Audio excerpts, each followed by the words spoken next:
2, 1.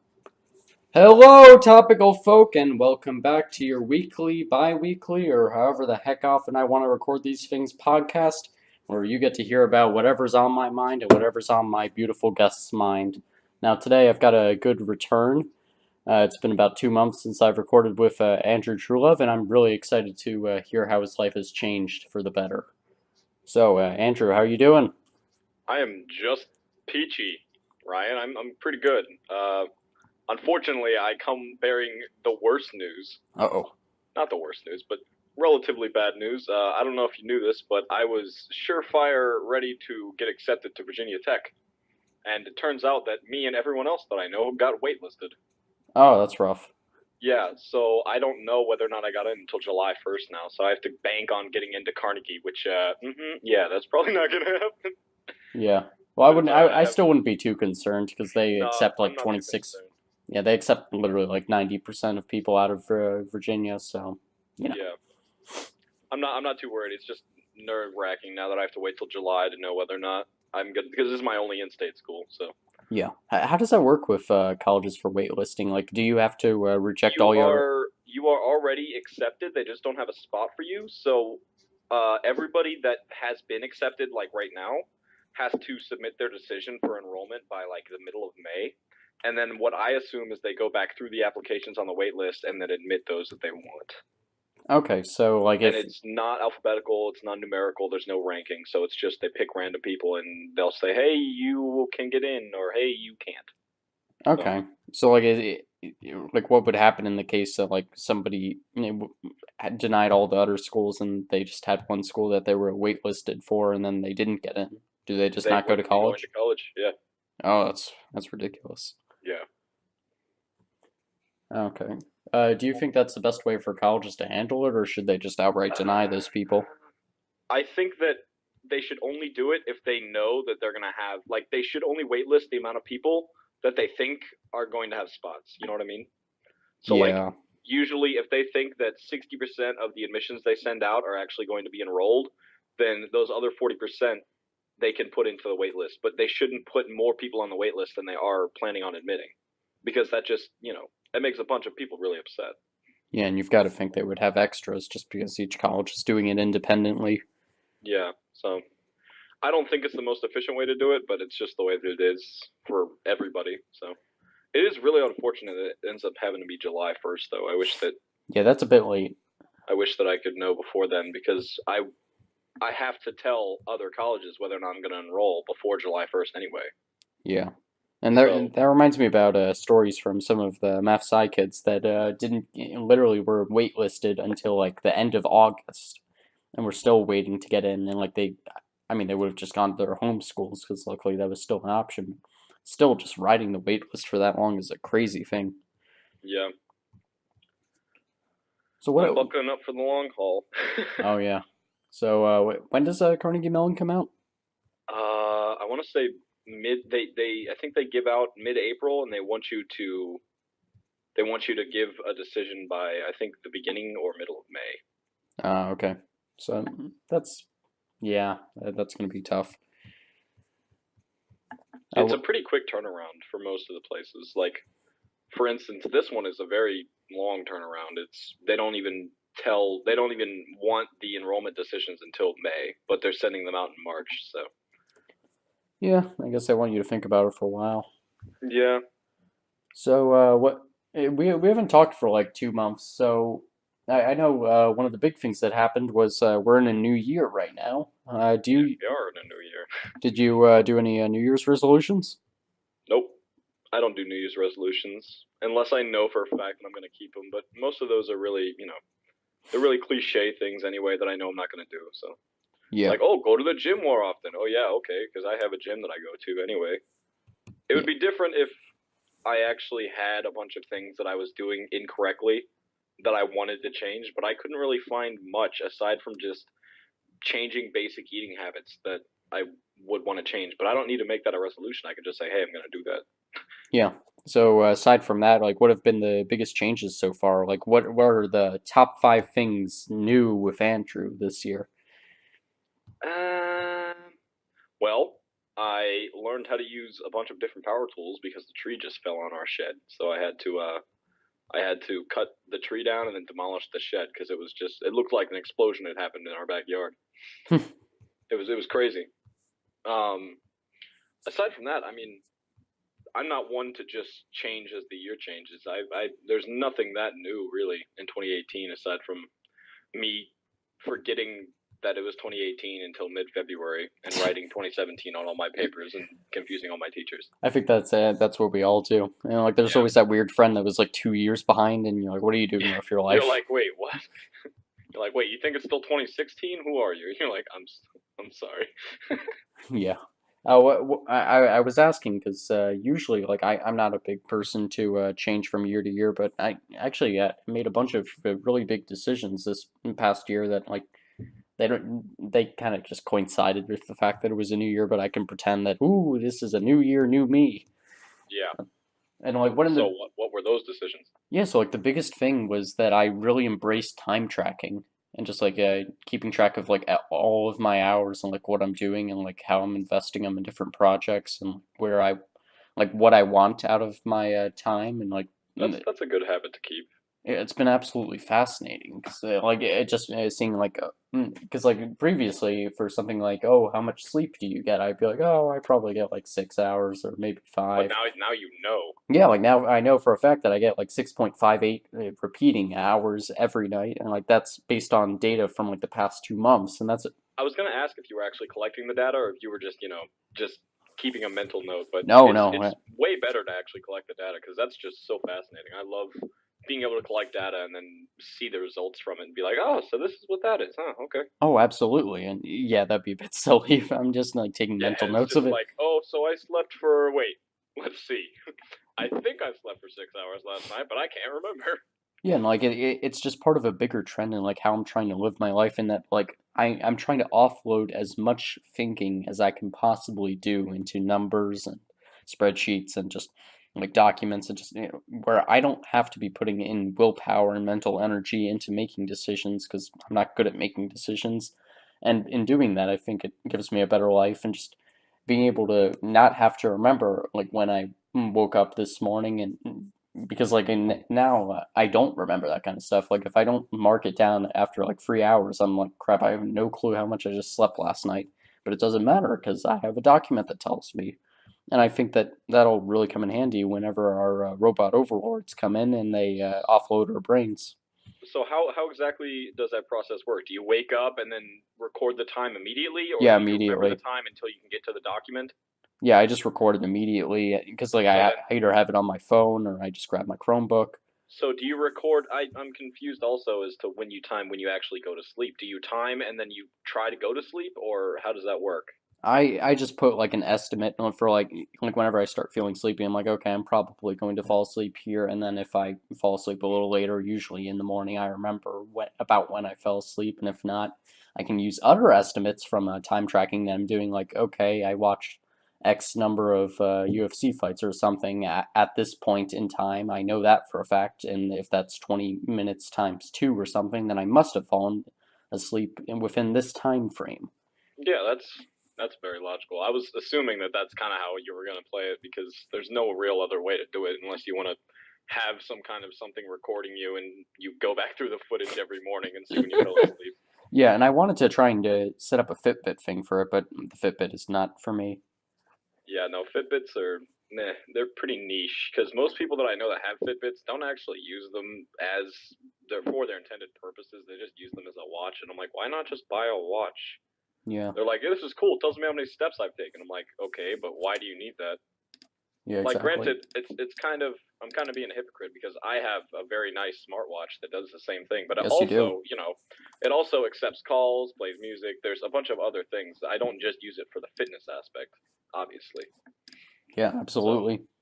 And like I just how I've been doing it is like I have like a giant spreadsheet that I just keep track of everything that I can possibly think of. Like, what are some of the obscure things I'm tracking? I track how often it takes me to eat a meal every single day, and here, let me just pull up what the average is there because I'm sure that's interesting. Uh, would you say that? Oh, actually, I'll wait until I hear your answer because that question is going to be null as soon as I hear whatever your number is. Yeah. Here, let me do that. And 543. about what is that? Oh, that's interesting. About 0.4627 hours per meal. So wow, that's a while. Yeah, about 25 minutes per meal. But the thing for me is I always, whenever I'm eating, I'm always doing something else. Like I'm not the kind of person That's true. Like you're not just gonna sit there with your food and eat it, and then when you're done with it, just leave it. You're gonna do other things. You're gonna eat while you're doing something else. Yeah, I'll either be watching something or I'll or doing be trying homework, to or do some listening to homework. a Yeah, podcast, or whatever it may be. yeah, like there's always something else that's going on, especially for those ones at school, because Oh yeah. that certainly adds up. And I don't know. I wonder what the most time that I've spent eating in the past 2 months is. Let's see. It's like, what? I spent 4 hours? Yeah, let's see. Okay, so the fastest I've done is 0.05 hours, which is about, it's a 20th, so 3 minutes. That's pretty impressive. I think that's about the speed that I ate my food just now. Yeah, and then maximum I have, that's wrong. It's 12 hours. That's not right. You're like, lunch yesterday is now dinner. Yeah, okay. There's always more work to be done. Yeah. There's always room for improvement, Ryan. Yes.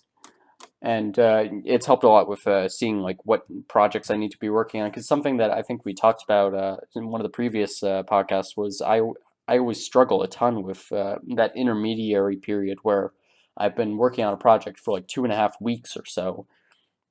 And like for those that don't know, I use the word project very loosely. I don't mean like I'm going down to the carpentry workshop and like building a birdhouse or something. I mean just I'm going to Home Depot and I'm going to make a new garage. Like, yeah.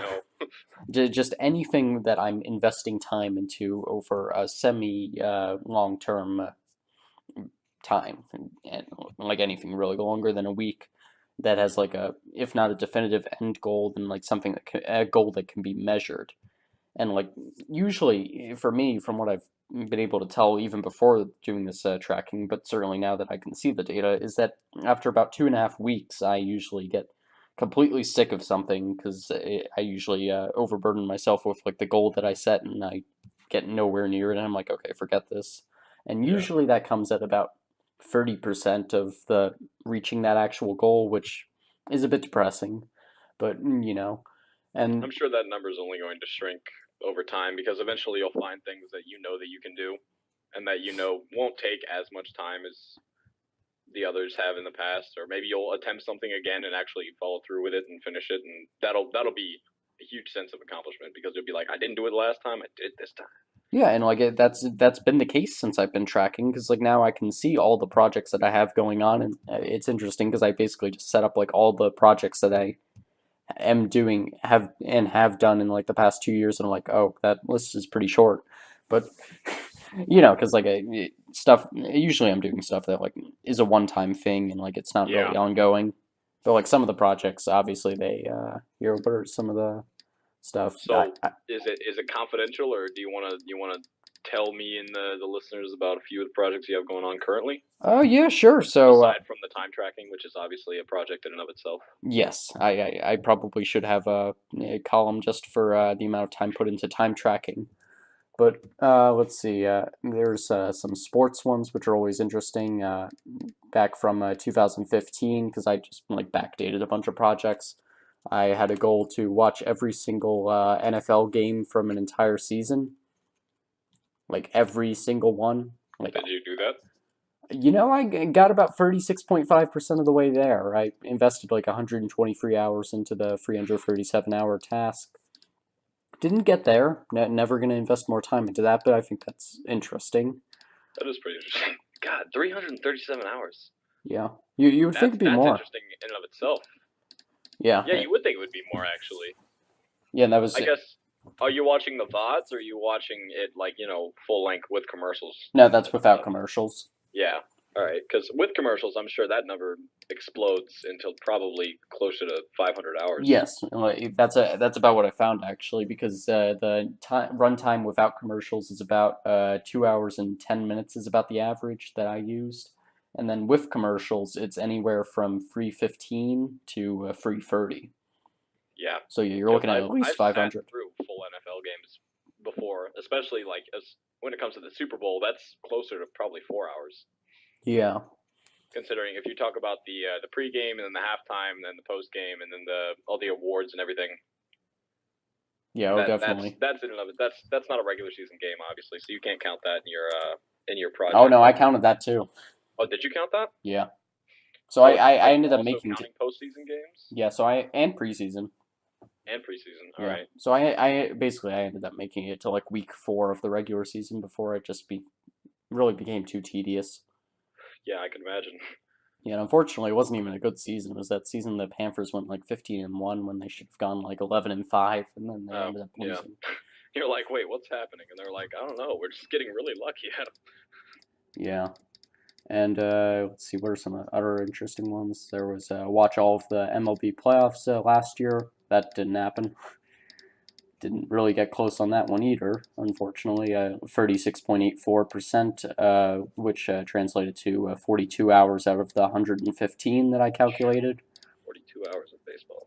Yeah, which that very much. So I just did other stuff while I did that, which is the same thing for football, and like you can just do homework while you're watching it, or I don't know, play Yeah. another game, and like that's the nice thing about it compared to a goal that I had with the NBA to watch all of the Timberwolves games in this season, which interestingly is actually 430 hours, which is more than the entire Wow. NFL season. And that's just one team's games. Yeah, I only Wow. got five Yeah, I hours mean into they do that. play more often than NFL's teams play. Yeah, but even still. Even still, yeah. Yeah, and I only got 5 hours into that, so it was a pitiful 1.16%. See, I feel like I could actually do that for a different team. I'm sure. Yeah, Not I in the mean, Eagles, but I reasonably could too. It was just I don't have the time, especially right now, to just be sitting down completely focused on the one thing.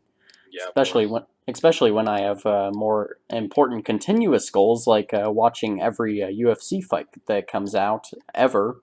Not ever. Sorry, that was I incorrect. was about to say ever. Yeah, Wow. basically from the point that I started watching it, which was September 2016, and right now I'm up to like 2 months ago, so that's pretty good. Yeah, you're making pretty good progress. Yeah, so I'm at like 80%, which I'm pretty happy with. And interestingly, it's only like 224 hours, which is pretty So how are good. you? Yeah, because some fights don't last very long. I mean, usually they'll just do the fight, and then even if you go all of the rounds that are possible, it's still not even an hour, really. Yeah, no, like only 25 minutes, Yeah. and that's So, worst case. so also on top of that, the other projects that I know that you're currently doing, or maybe have finished it since I haven't talked to you very long, your Clone Wars review, Ah, yes, as well that's as falling apart. your ah shit, I just had it. I just had it. Darn, I forgot it. Hmm. I was gonna say something else that you were doing that I completely forgot. Was it a video game thing? Oh yeah, it was you did something in NBA 2K, I think. I don't think it was. It might have been 2K, probably. Actually, was it a hockey game or was it a? To Oh, be you know, it might have been the show. It might have been an MLB game. Yeah, to be frank with you, I have something going on for all the games. Oh, okay. Well, the one that you showed me was like a. You recorded all the stats for all the players. Oh yeah. Like so, for those that didn't hear about this, I'm sure we mentioned it in a previous podcast. But hey, it's been a couple months. I basically just compiled all of the player ratings from just every single player in the entire MLB The Show game, which was around, That's what it was. I want to say, like 1,300 players across like 22 different stats for each one. So a good 20,000 different data points, which was comparatively easy compared to what I wanted to do. I wanted to play an entire season on the franchise mode where I played all of the major league games, all of the AAA games, and all of the AA games. That would be Insane. grueling. Yeah, and it was, and like it's the perfect example of the 2.5 week thing that I was talking about. I got about Amazingly, I got about 55 hours in that 2.5 week stretch, which is Wow, that is quite a bit actually. yeah, which is about 11.5% of the way there. But that's 11.5% of the way there. So Yeah. yeah, but I feel like I learned a lot from that, and that just compares to like a 2K my career thing going where I actually got all the way up to game 66 of the guy's first season, which is pretty good, about 80% of what I wanted. So I was pretty Yeah, that happy was with pretty good. that. Yeah. Yeah, and then just looking at some of the other projects that I had a couple of viewing ones, as you said. I had the Star Wars review that I was working on. That's completely fallen by the wayside, if I'm going to be honest. Based on the 125 episodes that I wanted to review, I've only gotten to 16 of them, so that's about 12.8%. Uh, Yeah, and I have like a nice color coded thing. I'm seeing a lot of red right now, so that doesn't make you're me. like, ah, no. Yeah, but just looking at something else like GT Live, which is Game Theory's live streaming Yeah. platform. I'm actually one of my goals was to watch every single live stream they've ever put out, which wasn't too bad because I jumped on it Have like they done any like 24-hour live streams though? no, they Oh, they, they wouldn't because they wouldn't do that much harm to me. I was gonna say some people do like 24-hour charity live streams, 12-hour live streams for No, the worst different one they did events. was like a 5 hour one for Sister Location. Oh, got it. Yeah, and it hasn't been too bad because I jumped on like 3 months after they started, so I'm at what is it, 76% of all of them, which is pretty Oh, that's good. good. Yeah, And like, you'll be done with that pretty soon then. well, the problem is it's continuous. So every Yeah. every week they put out like 7 more hours. So Oh, yeah, that's a shame. but like it devolves into like one of the big things that I think about is that like I don't like being completely caught up on things. I like always being a little behind and like having that carrot in front of me where I have to always be chasing something because Yeah, because if you get to the end of that, you're gonna be like, what now? yeah, exactly.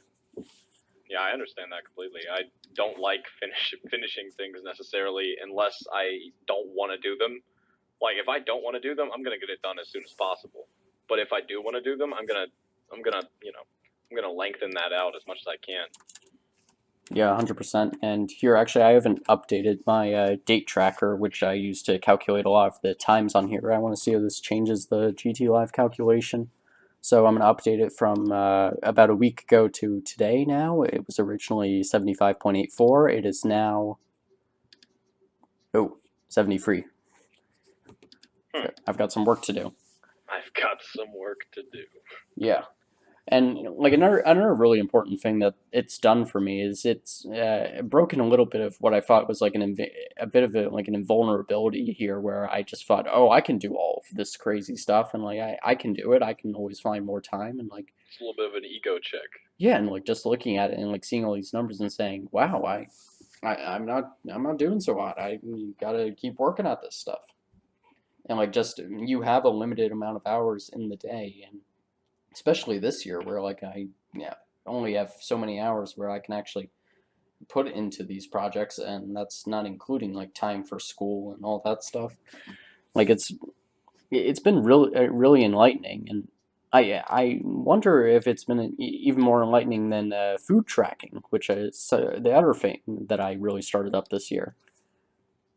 So how are you You're just tracking. Are you tracking like caloric intakes and other things, or are you just tracking what you're eating and when? I'm tracking both. I'm tracking what I'm eating and the frequency with which I'm eating those things, the caloric intake for everything, and then the nutrient intake from all of those That's foods. really And I've been doing that since actually Thanksgiving break. So I have a ton of data on that. yeah. That's working well.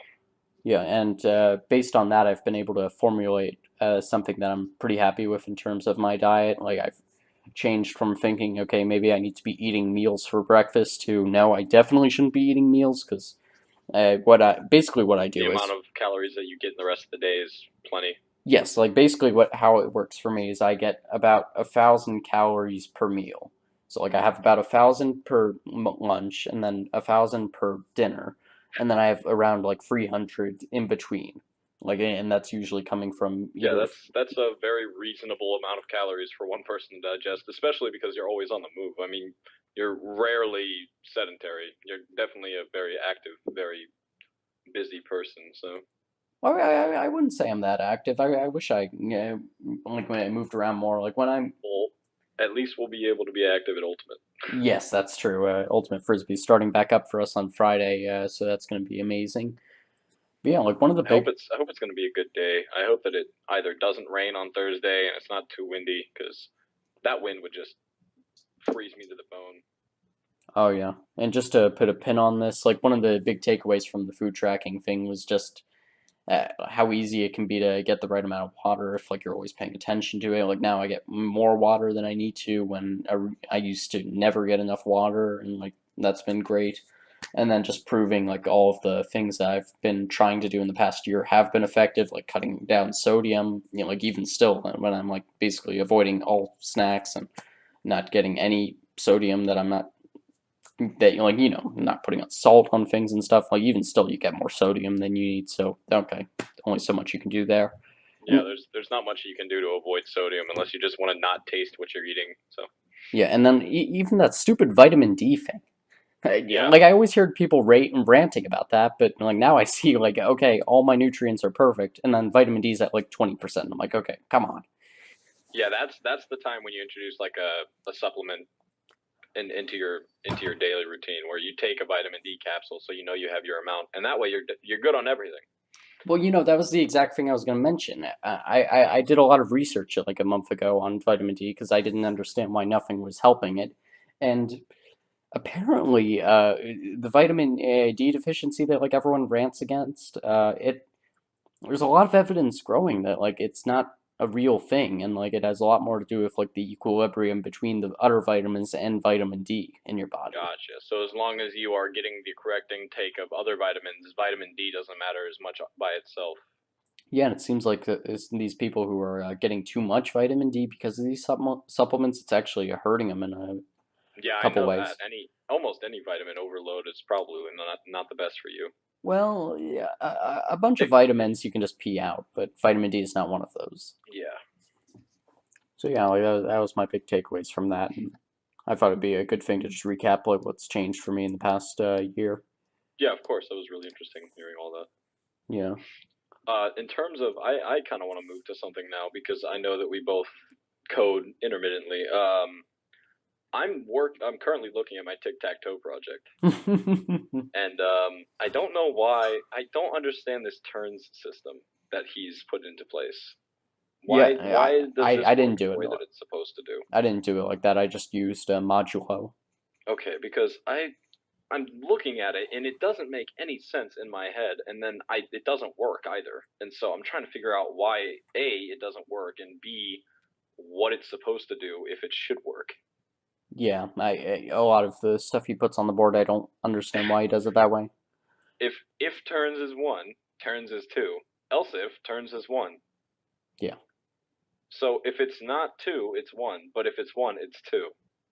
Yeah. That I gotta wrap my head around that because in theory, yeah, okay, that makes sense because if you have a one, that means it's actually a two. But if you have a two and it's not a one, then it's a one. Which is really confusing to think about, but that's the way that it's modeled. That's some Mr. D logic right there. That is Mr. D logic down to a T. Yeah. And this is for our computer science principles class, aka not coding, aka the worst AP that you could ever take if you care about any App Lab. Yes, aka App Lab, the worst UI that you will ever code on. Even I don't understand why he didn't just use like code blocks. What the Java kids are using or code blocks. I don't know why he chose JavaScript as the language that we were all to learn. Well, well, JavaScript is a much better language to learn than Java, but C++. That's true, but like C, C Sharp, C++, and Python are all much more. I mean, Python would be fantastic. Anyway. Yeah. Python would be fun to do, but it would be a joke of a class because it's not hard. No, it's not. He would be like, all right, just think about what you think it's going to be and type it in and it's going to work. And we're like, what? He's like, yeah. Yeah, and it's always really funny because like all of the other coding things that like you have to do in other languages, like, oh, you need these semicolons, oh, you need these brackets, so. Yeah, Like, Python's just like, here, type out what you want and it'll work. And you're like, oh, cool, thanks. yeah, and that's been really nice because at Dairy we almost exclusively use Python. Oh, that's nice, yeah. So, what Oh yeah. are coding stuff have you been doing in your free time? Not much, just because I really dislike App Lab. I have made a few C++ projects, but nothing major enough that I'd like to share. Just minor things like some calculators and one thing that is like an RPG game, but it's not very long and it's not very good. So, Yeah, I understand. Were but were you this were you thinking about taking independent studies this year? I was thinking about taking independent study, but I didn't really know where I'd go with it, and also which independent study that I would take. Because Well, I know that there is a computer science independent study, yeah. yeah, I think there's only one though. Yeah, there's only one block of it, and I'm pretty sure there's only like 5 or 6 people in there. Because Yeah, I don't think I know anybody in it. like it's not a separate class. It's just part of Yeah, it's computer just science part of A. another class. Yeah, Oh, it's a part of CSA. I mean it's a separate class technically, but they just meet in the Yeah, same yeah, room. yeah. I understand because I'm familiar with that because when I was taking graphics 3, the AP graphics kids were in the same class as me, Yeah, and they just kind of sanctioned them off over there, and they were like, "Hey, AP graphics kids, come up here," and I was like, "Oh, that's nope, that's not me." yeah. I was thinking about taking that class as well, but I just didn't have the room in my schedule to start with, and then second of See, I all, had to ruin my schedule, and I kind of wish that I had either taken another physics class or maybe one of the calc classes, probably like AP, AB, just because I haven't taken calc, so it would probably be nice to just start at AB and not jump into BC calc for my first calc class. yeah, I Um, feel like you really would have enjoyed linear algebra.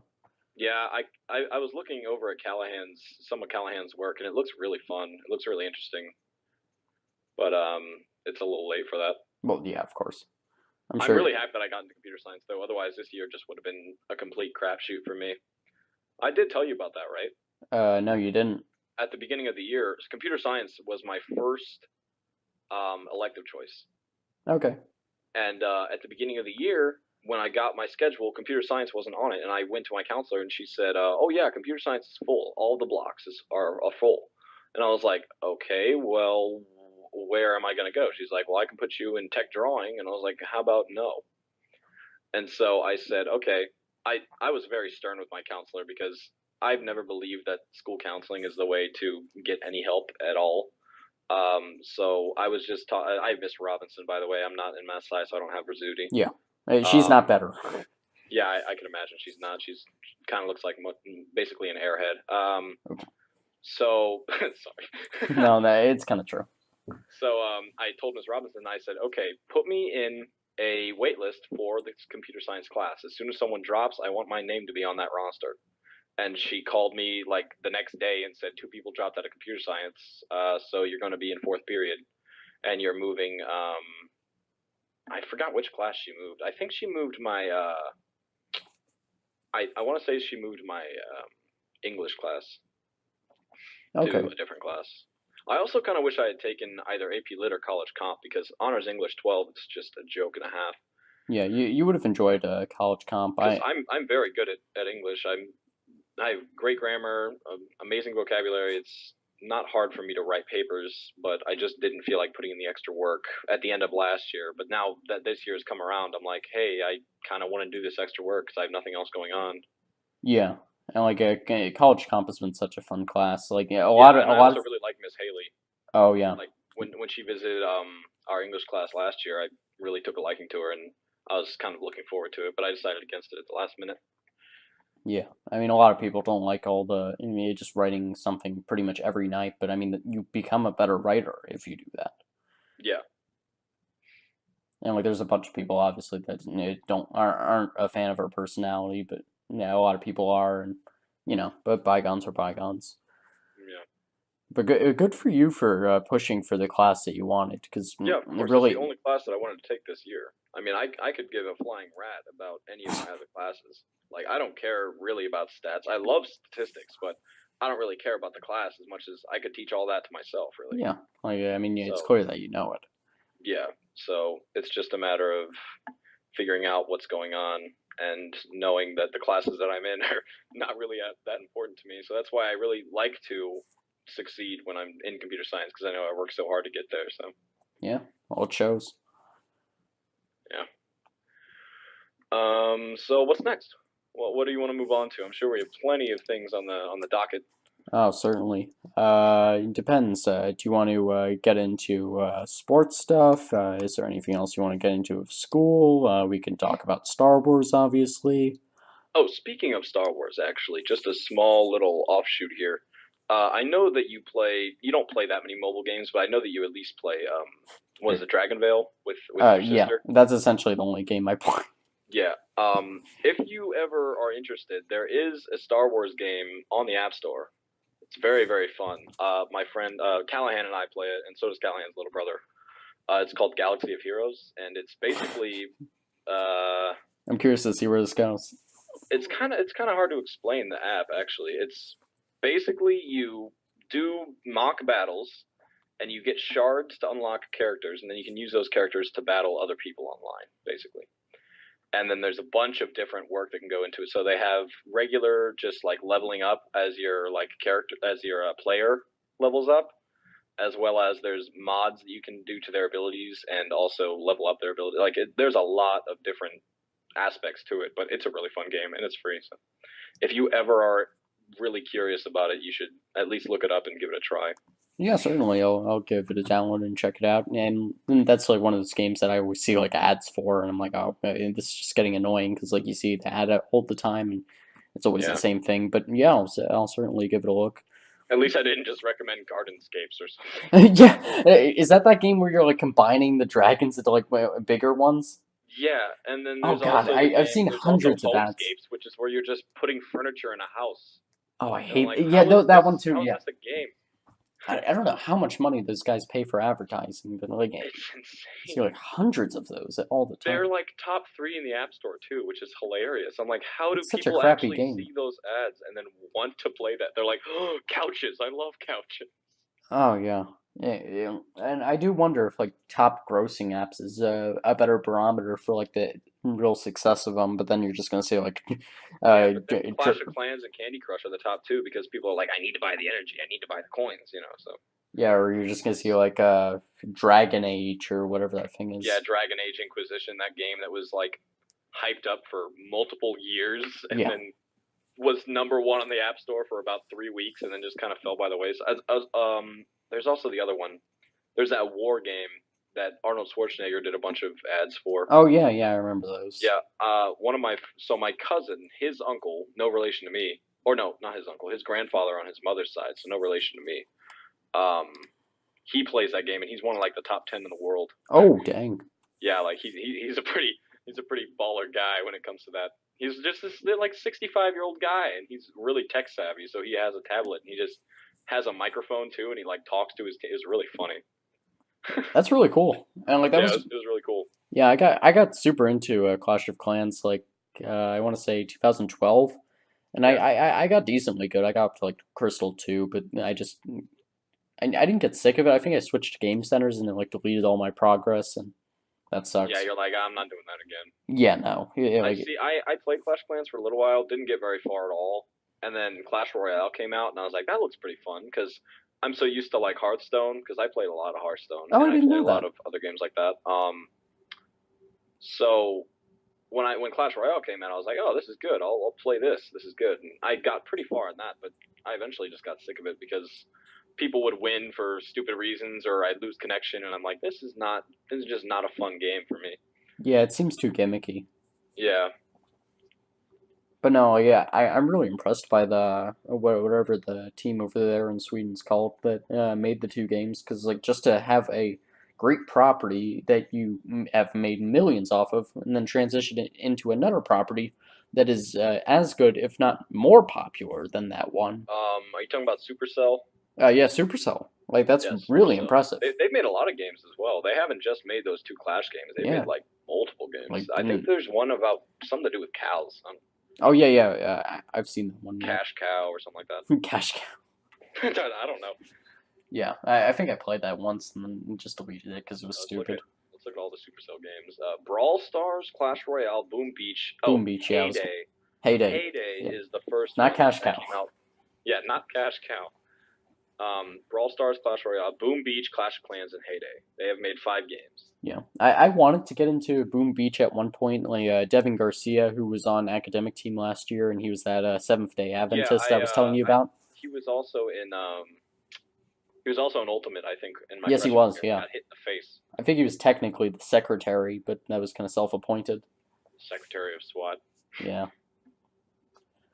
but yeah, like he was always playing that game in academic team, and I was like, oh, that looks like a fun game. Maybe I should play that, and I never really did, and it's probably for the best, to be honest. So this is a very interesting thing that I've just stumbled upon. So basically, Supercell is a subsidiary of a larger corporation called Tencent Games. I thought they were independent. No, they're not. So they're from Helsinki, Finland, first of all. Oh, my bad. And the founders look, yeah, very Finnish names. But basically, Tencent is a $151.9 billion multinational conglomerate company. Holy crap. Yeah, it's the world's 5th largest internet company by revenue, apparently. What? Yeah. And they actually also own Epic Games. And Epic Games are the people who make Fortnite, as well as Paragon, Unreal Tournament games, all of the Gears of War games. So, like, that's a big company in and of itself. That's crazy. And Epic Games is actually based in North Carolina. Oh, that's cool. I have one of my friends actually works for it. One of my friend's dads works for Epic Games. Oh, no way. They own so the Tencent subsidiaries are a laundry list of just a lot of things I've never heard of, but mostly because they're a Chinese-based company. So a lot of like Shidai Zhaoyang, Beijing Yonghang, all these things. Oh, Riot Games. What? Oh, that's not actually Riot Games, is it? Is it like a Riot Games ripoff? Yeah, it's not the League of Legends Riot Games. It's a different Riot Games, apparently. It doesn't have the copyright symbol. It doesn't even have. It just says Riot Games Incorporated, and then all Google has to tell me is it was founded in 2006. I guess they haven't done anything. It just says Riot Games Incorporated Company. Well, they got the filing done.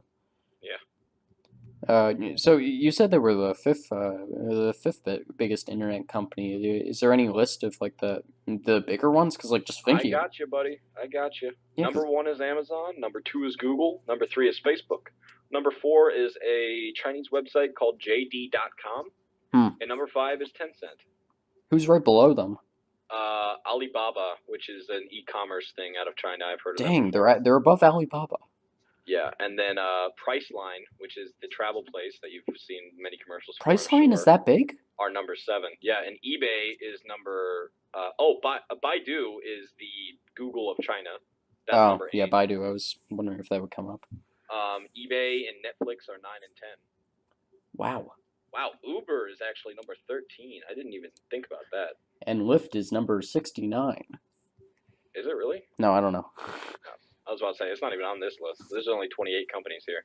Yeah, that's crazy.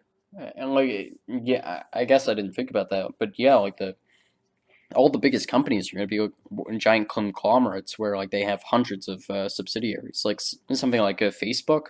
It's not just Facebook. It's like all of the Facebook games that they make. You got Candy Crush. Wow, wait, what? So JD.com, which I've never heard of, but apparently they have 137,000 employees. Whoa! That's more than all the others except for Amazon, obviously. Wow. But that's more than all the other companies. What is JD? Even Google only has 80,000 employees. I gotta look up what JD.com is now. Hold on, let's see this. And like, I'm not surprised about Google. JD.com, known as Jingdong and formerly called 360 Buy, is a Chinese e-commerce company headquartered in Beijing. It's one of the 2 largest B2C online retailers. Well, what's a B2C? I don't know. History. So it was founded in 1998. Let's see more recent history. September 2017. JD.com has committed to further develop China's parcel delivery efficiency, investing $101 million US to subsidize merchants for where I think they're like Chinese eBay. Oh, okay. Oh yeah, B2C. I think is that no? was gonna say that's. What does B2C mean? Hold on.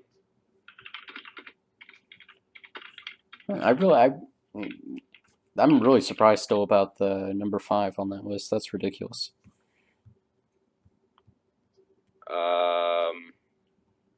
Oh, business to consumer, maybe. That would make sense. That I think that's probably what it's gonna end up being. But it's basically JD.com looks like a retail site of sorts. So it's probably like Chinese eBay-ish. That's really interesting. Do you know anybody that still uses eBay? I use eBay. Oh, you do? Oh, okay. Yeah. Not often because obviously I'm poor. But if there's things that aren't on Amazon or the websites that they are on are too sketchy, I'll choose eBay because I have the money back guarantee in case something goes awry. The money back. Yeah. Well, when's the last time you've seen an ad for eBay? I have never seen an ad for eBay. I don't think. Yeah, I guess their brand is just out there enough that they don't have I to. mean, people just understand. Hey, eBay is eBay. Yeah, they don't have to pull Homescapers. No, they don't have to pull Homescapes. Here, look up the company behind Homescapers. What company made Homescapes? Because oh, look at that! I just got an ad for that merging dragon games we were talking about. God damn it! Stupid ad. So the company is called Playrix. They were founded in 2004 in Vologda, Russia. Oh, okay. They have 800 employees as of 2018, and they've made games called Township, Fishdom, Gardenscapes, Homescapes. Oh, it's Gardenscapes too. Okay. Yeah, Gardenscapes, Homescapes, Call of Atlantis, 4 Elements, and that is it. They've made 7 games, and 2 of them don't have links on Wikipedia. Okay, so they just have like all of the advertising money. In August of 2017, Playrix became the highest-grossing mobile game developer in all of Europe. Even though it says that they're here in Russia, but that's okay. And in September, the 9th highest on Android and the 10th highest on iOS worldwide. Huh. Later that month, the company released their new game, Homescapes. It features Austin, the same main character as in Gardenscapes. They have a synopsis. They have a synopsis, like a 20-character synopsis of what Homescapes is, just in case you were wondering. And 20 years from now, our future generations will be reading about Homescapes and wondering why people cared enough to write a Wikipedia article on it. It looks like...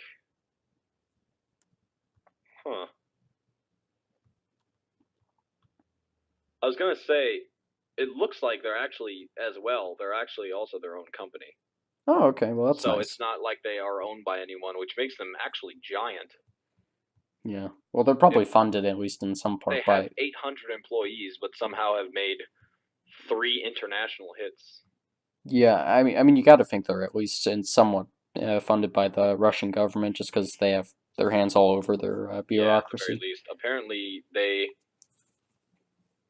they've self-published their games in China and Japan, which is very rare for non-Asian game companies. If people don't know how hard it is to get into China and Japan as anybody, a business, a game company, it doesn't matter what you're doing, but getting business in either of those places as an outsider is damn near impossible.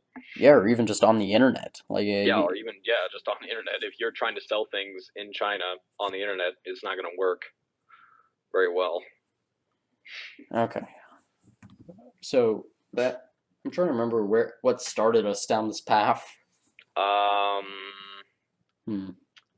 you were talking about Star Wars, and you mentioned that Star Wars game. I segued into apps, and then we went on to apps. Yeah. So how do you? I think I'll take it back to what I was originally going to go to with that Star Wars Galaxy of Heroes thing was with this whole recent trend of like all of these old games coming back that are like really devoted to having people who aren't around each other playing with each other, stuff like Words with Friends, Chess Time, Trivia Crack. Why do you think they've come back all of a sudden? Like, do you think that says something about the market nowadays, that like you can put out a product and it can fall off on like its interest trend, and then like 5 years later it'll just come back all of a sudden? I mean, that's happened plenty of times in the past with anything, whether it be a phone app or any style of clothing, a car. I mean, some people just get drawn to something, and it's usually just a bandwagon effect after that. Like you'll see, oh, Jimmy and Tommy are playing Trivia Crack. Maybe I should download Trivia Crack and play with them. And then, oh, Jimmy, Tommy, and Susan are playing Trivia Crack. I'll download, So I feel like it's half, most of that, but also just sometimes the player base gets bored and then comes back later for the nostalgia and then stays for, I guess, if they've updated it and made it better in any way. I don't know. I really can't answer that without knowing, how the companies have done anything that they've done. I don't think there's been any extra advertising for any of these apps. No, I don't think so either. And yeah, that's a good point about the clothing. Yeah. I mean, there's fads that go in and out of style all the time. There's things that were popular in the 80s that are popular now, and vice versa. Yeah, like something I was going to talk about at some point in this podcast was like just looking at how so much of the fashion today is like going back to the 80s and like just looking at like some of the pants people wear now, like those like bizarre, I always thought they were bizarre, like those like leopard print like bell bottom pants. Oh, you mean like parachute pants? Yes, like and no, actually no, not parachute pants. Because those are 70s. Parachute pants are 70s. Yeah, no, I know I what you're talking about. I didn't mean parachute pants. I mean like the stuff that I originally thought they were like some new leggings that people were coming out with, but like they were and like they always had like animal prints on them, and like they were like they were like tight up top, but then like they were loose on the bottom, so like that made me think they were bell bottom. But hold on. I think I know exactly what you're talking about. yeah, I don't know the word paste for it. you the link in Skype. Maybe it is parachute pants, but I don't think these are parachute pants. No, because that just makes me think of that's what I think that you're talking about. Something like that. See. But those do look like parachute pants. They're called flared pants. Yeah, that's essentially what I'm talking about, except like more stylish, like not some neon thing. I'm talking about like, stuff that people actually wear, like you know, in school, like where like the kinds of things that like people wear nowadays. Yeah, of course. People just start. I mean, don't even get me started on guys wearing Supreme all the time. Anyway. Wait, what's Supreme? Supreme is a clothing company that's super popular among white trash and also rich white kids, and basically. Wait, it's white trash and with rich kids? Yeah, it's basically just a lot of different people because they sell very, very expensive clothing, and it's usually rappers and stuff that wear Supreme, and then they make the brand popular, and kids are like, I just saw Lil Blank, whatever the Lil rapper is. Yeah, basically. I mean, here, I will say, here, let's look at this very ugly striped shirt. It's $128. The next shirt is a corduroy half-zip shirt. That's also $128. It looks like all of their shirts are $128, even though this one looks like it's straight out of the Big Lebowski. No, serious. It looks like a bowling shirt. It's times like this that I don't regret wearing the same thing every single day. Like, look at this. Look at this shirt. This shirt is $128. Oh wow. Yeah. So but anyway, it's, as you can tell, everything that they have is basically sold out because people will set up, just like people that are really interested in shoes will like wait for a new shoe to drop to buy it. Yeah. The same thing happens with almost every piece of Supreme clothing that comes out. So it's just, I don't understand it. I think it's mainly just a culture thing. Yeah, it's gotta be. It's just a culture thing because I don't think rarely do I think any of the clothes that I see look good. Like, there's a few things I see, I'm like, that's pretty cool, but like, I wouldn't spend $400 on it. Yeah, like a lot of them. Yeah, like especially those more rich clothing where like it doesn't look like good. Vineyard Vines as well is a very popular company that a lot of rich people wear all the time. Yeah, and I really don't get that because like it's not a good shirt either. Like the logo's like massive on the thing, and then it's not even a nice polo, and I don't know. Yeah. I never really understood. And also those shoes, like, I don't know if you know what I'm talking about, but they have really big, like, outsole. No, they're not called outsole. Yeah, they're called outsoles. Like, the bottom part of the sole is, like, really big, thick rubber. Have you seen them? I don't. Like, the top part is kind of like, not canvas, but it's really hard to explain. I don't know what they're called. No, I'm not really sure what you're talking about, but, like, just thinking of something like Vans or just, like, yeah, just like those crazy expensive shoes. Like it's all just a status symbol. It has very little to do with actually looking good. Yeah, I'm trying to figure out what they're called. I'm looking at men's shoes right now online, trying to find them. Don't make any They kind of look purchases. like that, but they don't look like that. Huh. Anyway, moving on. I'm going to close this tab because this is not as no importance to me at all. Yeah.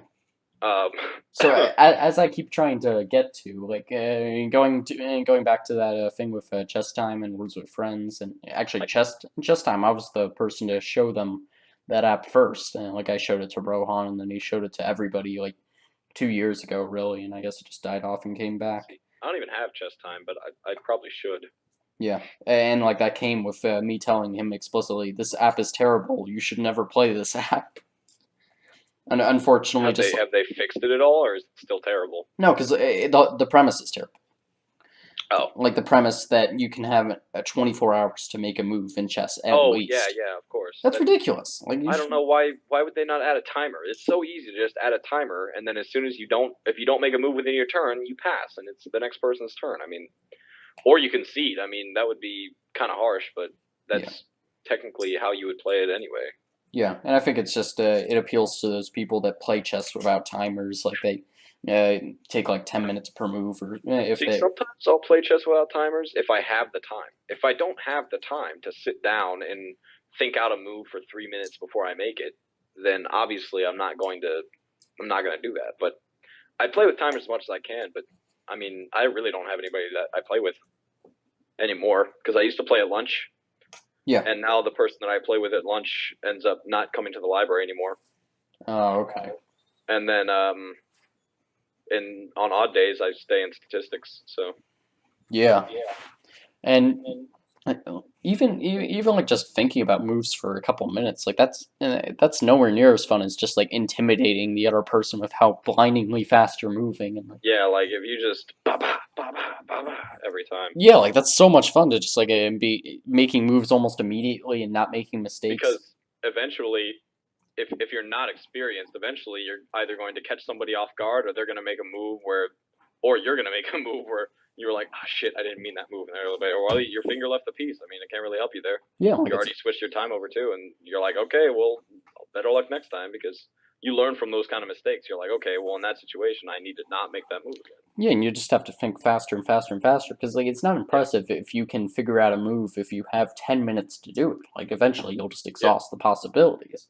Yeah, I tend to only lose chess games. I mean, I'm not at all a great chess player, but I tend to really only lose chess games based upon my timer running out before the other person's because because of how often I play without a timer, I don't really I tend to forget about the timer a lot, and I tend to take like a minute to look through all of my possible moves and then, make the decision on which one is the one that I want to take.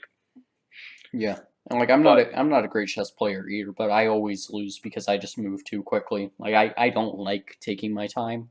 Yeah. Like it's just not fun for me. So like I'll blunder, but it's always so fun when like you have like a game where you only blunder once or like you have like a brilliant move. Like the other day I had a fantastic I keep calling it a Queen's Gambit. I don't actually know if that's what it is.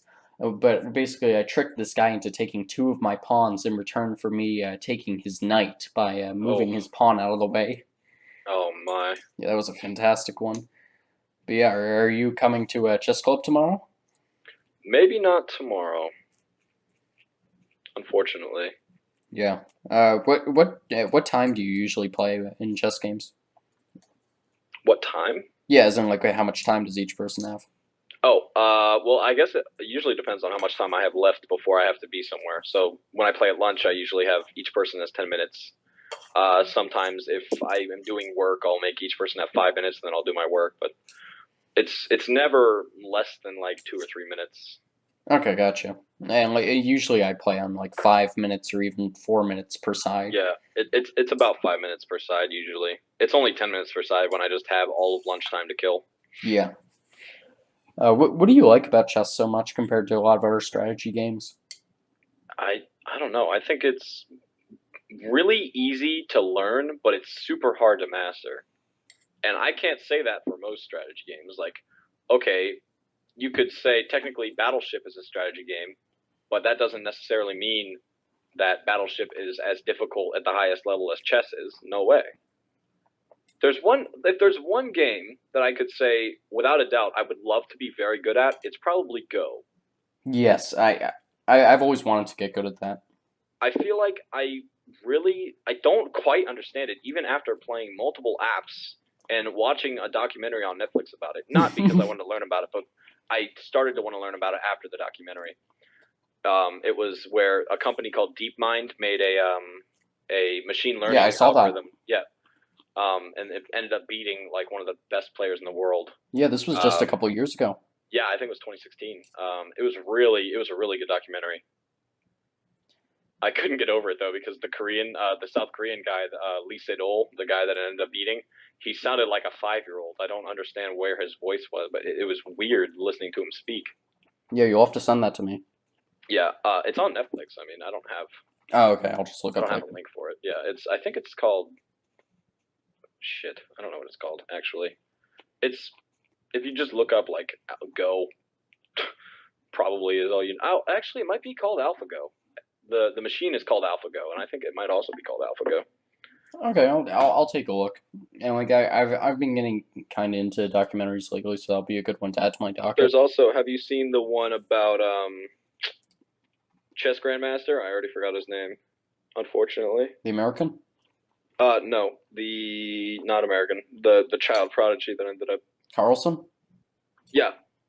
Yeah, Magnus Carlsen. Yeah, Magnus Carlsen. That's him. Yeah, the current. Have you seen that documentary? No, I have not. The current grand champion. He's got a documentary called Magnus. Yeah, there's a documentary about him called Magnus, and the AlphaGo documentary is called AlphaGo, by the way.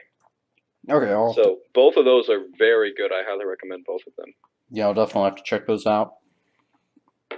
I'm really looking forward to the next Chess World Championships. I'm going to try and watch as much of it as I can. Oh, yeah, me too. I just need to make sure that I know when it is. So when is it? No clue.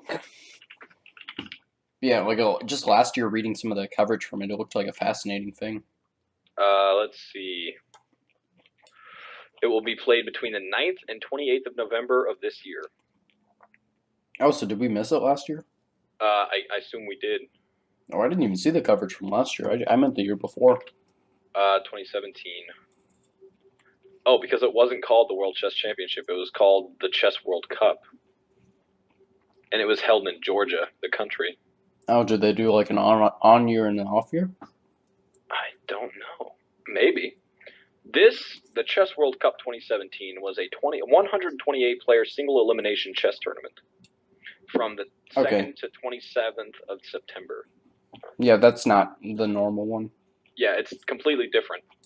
It's a different competition entirely with, oh my. So the winner gets $120,000 US. That's it? Yeah. Apparently Magnus Carlsen didn't win that. Did he compete? Yeah.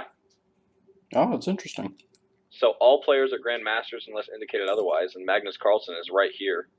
He's the reigning world champion, but it says that it was won by a man named Levon Aronian, which I've never heard of. No, neither have I.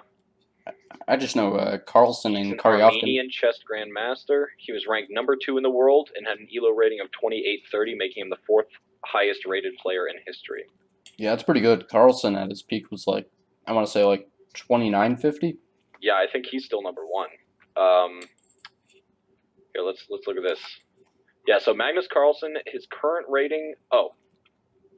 So his best rating ever was 2882 in May of 2014. Oh, my bad. Gary Kasparov, as everybody knows him, his highest rating was in 1999, and his is 2851. And then I've never heard of Fabiano Caruana. Yeah, me either. He is number 3, with just 14 ELO rating above Levon. But yeah, Magnus Carlsen was 31 above Kasparov, so I don't think anybody's going to pass him anytime soon. Yeah, it's always really fun to look at those ELO ratings of the best humans and then compare them to the best ELO ratings of the computers. Yeah. So, let's see. Because I think the computers have gotten up to like 3,500 now. Yeah. Let's see. 20. So for a 1-year peak, apparently, This is Chessmetrics. Sonas. I don't understand this. System takes account of many games played after the publication of ELO's book and claims to take account of the rating inflation that the ELO system has allegedly suffered. One caveat is that Chessmetrics rating takes into the account the frequency of play. As soon as you go a month without playing, your Chessmetrics rating will start to drop. Oh, that's interesting. So these are the ratings from players in different eras and including data up until December of 2004. So for a 1-year peak rating, it looks like Bobby Fischer was the highest at 2881.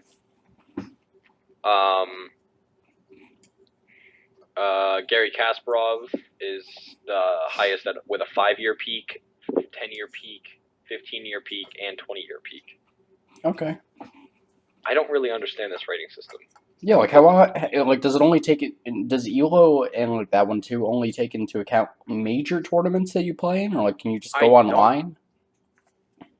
I don't know. I feel like it might be just the tournaments that they compete in, but I can't help but feel like it might also be just scheduled games. Yeah, just anything that you get involved in. I mean, as long as one of the players that's in the match can record the win or loss, they can still add that or subtract that from the ELO. Yeah, that's weird. Like chess, the ELO system that they use there has been really interesting because 538, they've basically taken that ELO rating and incorporated it into a bunch of other sports, and now it's like the main rating that I use to judge how all the other sports teams are doing. Oh, here we go. This is really good, actually. I really like. I'm gonna send you this link. Ooh, sweet. The link to this Wikipedia. There's Chessmetrics, the ELO system, the average rating over time, things called Warriors of the Mind, and then moves played compared with computer choices.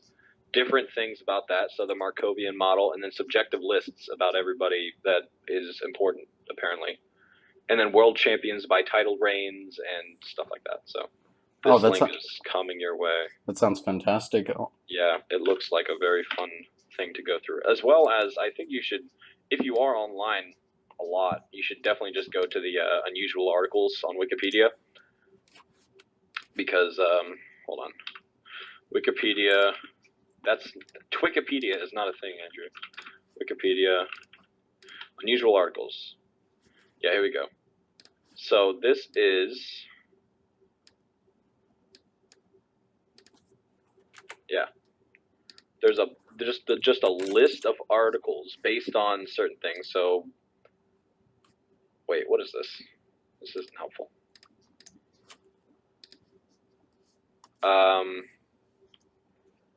This page contains material which is kept because it's considered humorous. Please do not take it seriously.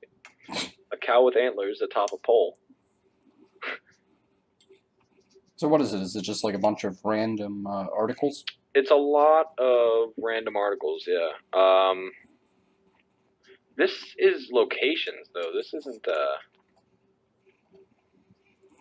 Oh, here we go. Here's mathematics and numbers stuff. So this is a featured article. 0.999. In mathematics, 0.999, also written as 0.9 repeating and many other ways, denotes the repeating decimal consisting of infinitely many nines after the decimal point and 10 before it. This repeating decimal represents the smallest number no less than all decimal numbers.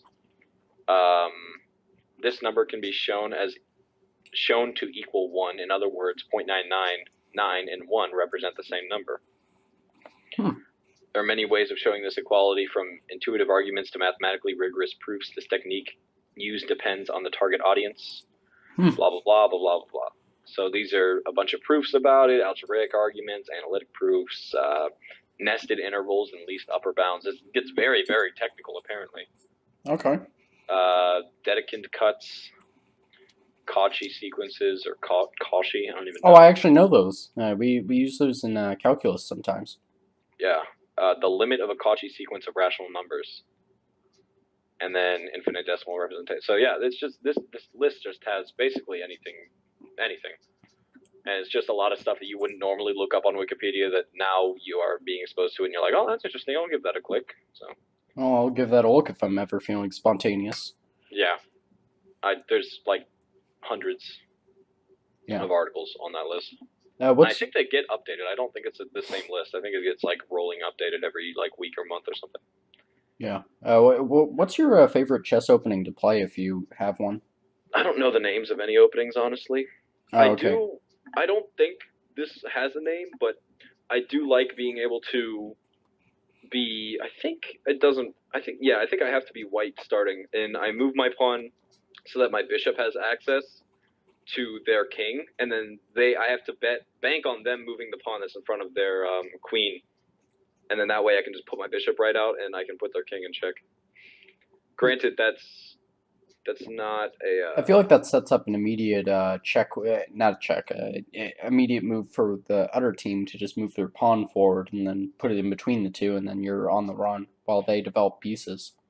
yeah. I mean, it's not difficult because you put them in check, they get spooked. They put their pawn in the way or put anything else in the way. Really, I think they can also put their knight in the way if depending on which which pawn they end up moving. Um, but then all you have to do is just retreat your bishop back, and it's like nothing ever happened. But you've already gotten in their head. Yeah, but the problem with that is it gives them pawn development, which sets you behind on turns. That is true. If they develop a pawn, I mean, that pawn is not really as developed as I'd say my bishop was, because my bishop was all the way out in the butt. I mean, you want to develop the center of the board as much as you can anyway, but their pawn, it only moved up one space at all. I mean, yeah, they just moved up one space, or maybe two spaces, depending on which pawn they decide to move to block. But either way, it's not really like their pawn has any big impact because I can just move my bishop back, and then I'm sure that they're probably going to do something stupid anyway. Well, usually you would, in that case, you'd be moving back to like a what position? You know, like an H4 or something, so that you're still in line with the king, and they still have to keep their pawn there. In which case, because you're on a diagonal, in which case you would have to. Well, it would either be that, or you would just retreat your bishop completely. But I'm assuming you would keep it out there. Then they just move their other pawn forward, and then they have much better piece development, but I can understand what you like about this strategy, just putting them in check and scaring them a little bit. Yeah, so um, I would move my e2 pawn forward one, and then move my f1 bishop to b5, Oh, okay. hoping that they move d7 forward. I got you. And then once that happens, I mean, of course they can block with the knight at b8 or the knight at actually no they couldn't block with the knight at g8, but doesn't matter anyway. The point I was trying to make was I can just retreat back, and it's just a mind game thing. It's not an actual this is going to win me the game type of thing. Yeah. Something I've gotten really into lately is playing the King's Indian defense, actually, which is like See, I would really love to learn all of these. So if you ever have the time to sit down and just talk chess with me and teach me all of these things, I am the wrong person to ask about that. I actually have a terrible problem with only knowing two openings, and like as soon as somebody knows which two openings I like to play, I lose almost every time. oh, that's unfortunate. Well, then that opens up plenty of opportunities, at least two opportunities for you to play against me. Yeah, and like what I really like about the King's Indian, you should just look up a picture of it. But basically, how it works is like it sets up a like basically the fastest way to get to a castle where you move your what is it your I want to say your 8H. G2 pawn forward, and then no, sorry, not your G2 your I'm trying to visualize this right now. I'm Basically, looking at it right now. I can see what you mean, though. Yeah, that opens up a good place for a castle, and then that's pretty strong defense you have. yeah, and like it's super interesting because usually you don't use position pieces to really defend, but like when you do that, it creates a lot of really interesting opportunities, and it sets you up for very quick counterattacks. Yeah. So that's just something. Let's see what Wikipedia has to say. So, King's Indian defense is common chess opening. It arises after the moves d4, nf6. What? I forget what that means. I don't know what nf6. And then c4, g6. nf6. What? I feel like that denotes like the specific piece that was moved. Knight to f6. Knight starts with a K, right? No, I know, but I think that's how they're doing it. Black's 1 and F6 in response to 1d4 is characteristic of the various Indian defenses. Unlike 1d5, which fights for the center in traditional fashion by occupying with pawns, Indian systems reflect a hyper-modern approach to opening theory. In such openings, black often allows white to construct a classical pawn center, but then attempts to attack it with pieces and undermine it with timely pawn advances. By delaying the movement of its own central pawns, black retains a certain degree of flexibility at the cost of ceding the center to white. Yeah, and like You that's give up the center, and then you just take it all back when you have all of your pieces in a very strong defensive formation. yeah, and like for me, that's my biggest problem because I either don't have the time or just the What are they energy doing? to. There's a YouTube video about it. Maybe I can see exactly what they're doing. Well, is it like a St. Louis chess club video? It's the chesswebsite.com. Okay, but yeah, my biggest problem is I just don't have the energy to really look into like all of the theory behind the moves. So I just basically I just learn from either experience or just like learning the first four moves of the opening and then crossing my fingers. Like that's something I've really seen in the past couple weeks because at Chess Club, obviously, I'm trying to avoid using these two openings now because everyone knows I play them. So I've been experimenting with other ones like the orangutan opening or like the London system.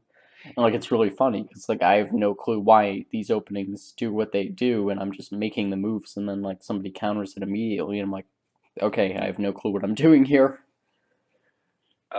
Let's see.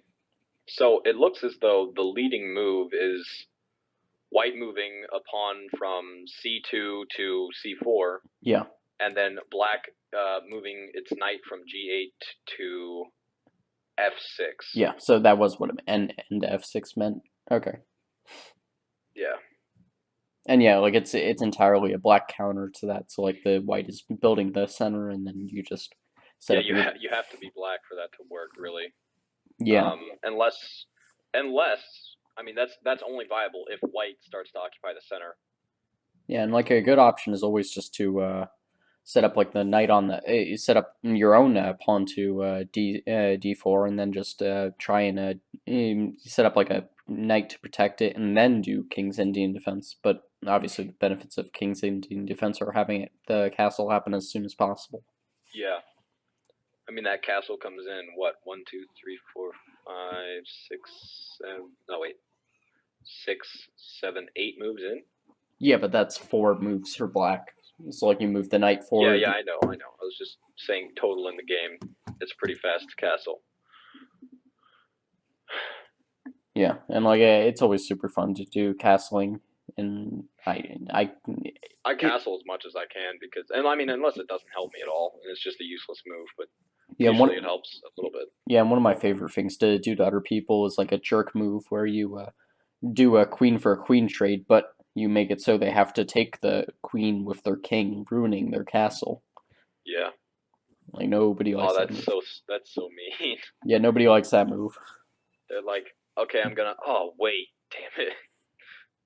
Yeah. Yeah. I think what I'm probably gonna end up doing is do some research on some different openings, and probably play a little bit online, and then maybe towards the end of the year I'll come in and dominate chess club. Yeah, that Not at that'd be all, that'd but be that'd be cool. that'd be hilarious. Be like new kid on the block. No, but I definitely would like to play a lot more chess as much as I can. But nobody in my family plays it, and none of my friends play it, so it's really hard for me to find people aside from playing online, which I just don't do because I'm not good enough.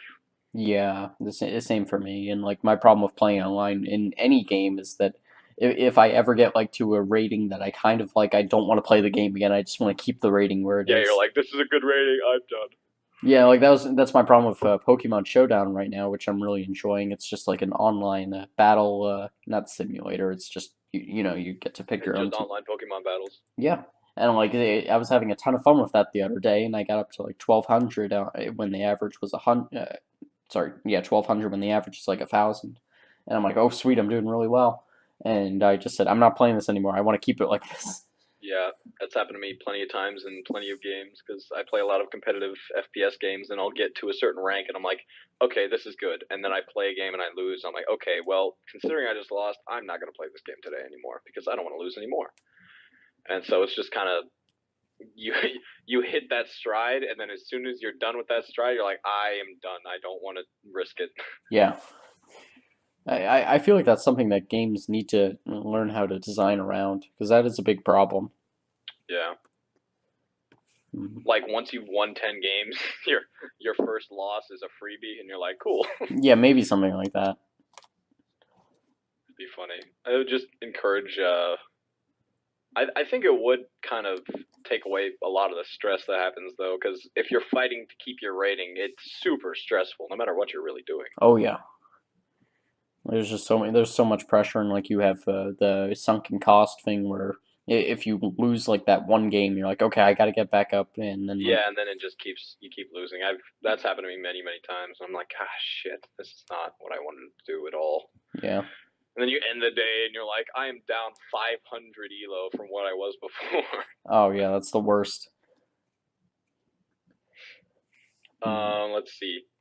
What can we can talk about? Do you want to talk about the Olympics? Did you watch Yeah, any of the I was Olympics? gonna ask you about the Winter Olympics. Yeah, Yeah, I no, actually watched quite a bit of the Winter Olympics. good. I didn't watch any. So what'd you think? I thought it was a pretty good year for almost everybody. I mean, Well, except the U.S. pretty great for Russia. Am I right, boy? It was actually a pretty bad year for Russia, but Yeah, they were barred from competing. it is a fantastic year for Norway, though.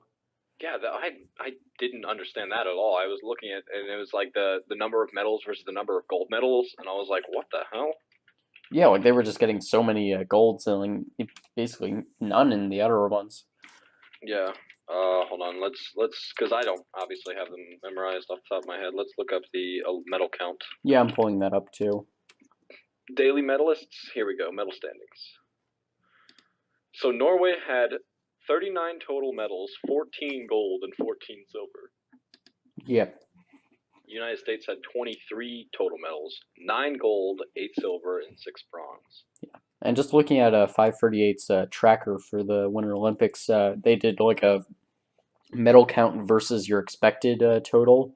And it was fascinating because Norway was the biggest overperformer for the entire tournament. They had 11 more medals than was expected out of them, which is really cool. And then second place Germany, they actually had they got 4 less than would be expected. Canada did about what you'd see, but then the U.S. got 13 less than you would expect. So that's really incredible. Yeah. Let's see. I wanted to see who got the nice Liechtenstein coming in hot with the 1 bronze medal. Yeah, Latvia with 1, Kazakhstan with 1, Belgium with 1 silver medal, Ukraine with 1 gold. Nice job, Ukraine. yeah, 1 gold, and that's their only medal. Same with Hungary. yeah, it's pretty interesting that of like the 200 or so countries that compete at and like governing bodies that compete at the I'm very curious to see who has the highest ratio of golds to total medals. uh Looks like Sweden actually might be because they have 7 golds and 14 total medals. That's half. uh Um, yeah, looks like it. yeah, looks like it. Damn, Hmm. not bad, Sweden. Not bad. Yeah. Do you think that's the best measure of performance? Like how many gold medals? Not necessarily. I think total medals is a better measure, really, because that just shows the amount of talented athletes that you have. Because every single athlete in the Olympics is very talented, much more than anybody that I would know in my lifetime. But I mean, just they're competing at the highest level that an athlete that in their sports respectively can compete. Like, so it's really all of the athletes are incredible, but some of them just have bad days or they realize that they're not the best in the world. And I mean, some people just have to understand that hey, I'm not the best in the world. I can't keep thinking I am because look, this person in Norway is clearly better than me. Yeah, So and one of the it's systems CGP Grey advocates for like how to judge people in the Olympics. It's really funny because like he's not a sports guy at all, but I thought his perspective was really interesting that we should judge countries based on how many medals they get relative to their overall population. yeah. So how did he say that would work? I mean, 30. Let's say Germany, 31 medals total to a population of how many? How many About people in 80 Germany? million. Yeah, I was about to say less than 100 million, right? Yeah, it's about So 80. that's not bad. Eh. I guess it would actually be better to look at how many Olympic athletes Germany has. Well, no, because like you'll have more Olympic athletes if you have more people. That's true. And like wouldn't it all come down to like how many people you can translate into Olympic athletes from your population? Because like Yeah, it's not going to be the same ratio for every country. If like one country is better at developing Olympic talent, then that's credit to them. yeah. Norway also had 14 silvers, which is pretty insane. Yeah, they just crushed it. 39 medals in total. I mean, hold on. Broke the record for the most medals in one Yeah, Olympics. I got it. I was already looking that. Yep, beat the U.S.'s record at Vancouver of 38, I believe. Maybe 37. Let's see. This is not really that helpful, actually, because this is Winter Olympics medals total from all time.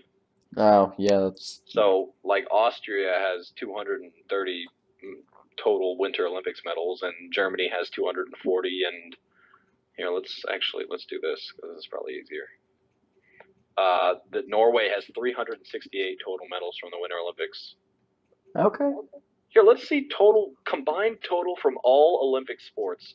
USA actually has the most by a significant margin. What the fuck?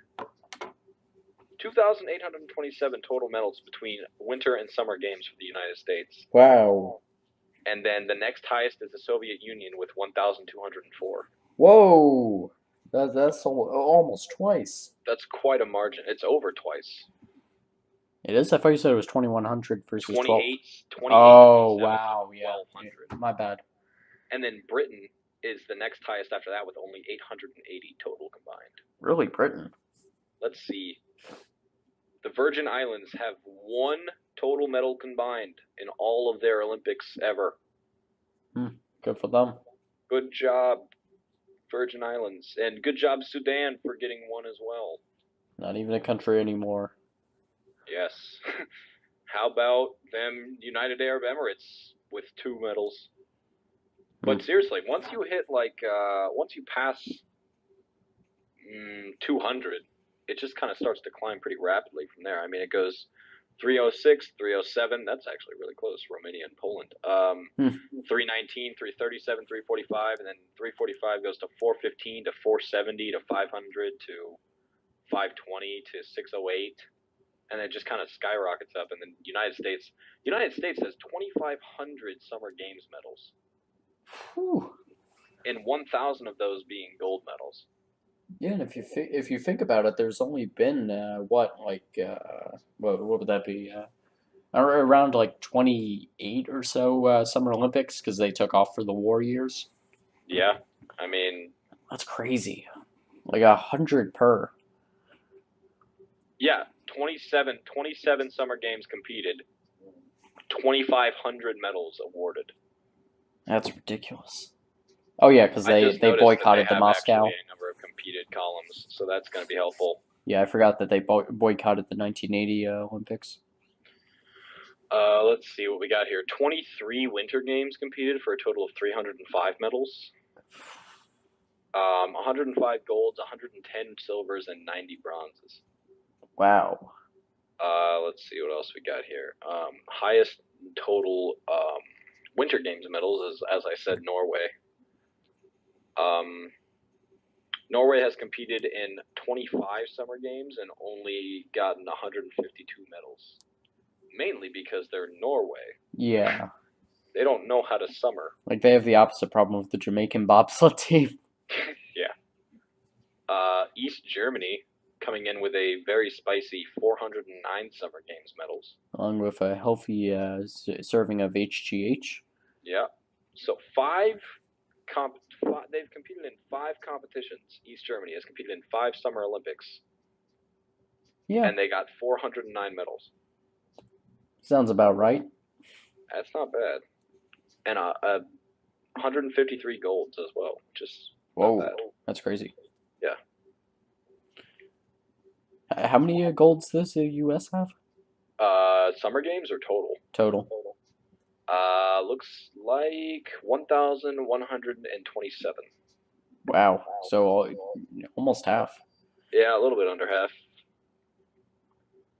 Next highest gold medals combined total is Soviet Union with 473. So yeah, not even close, baby. Yeah.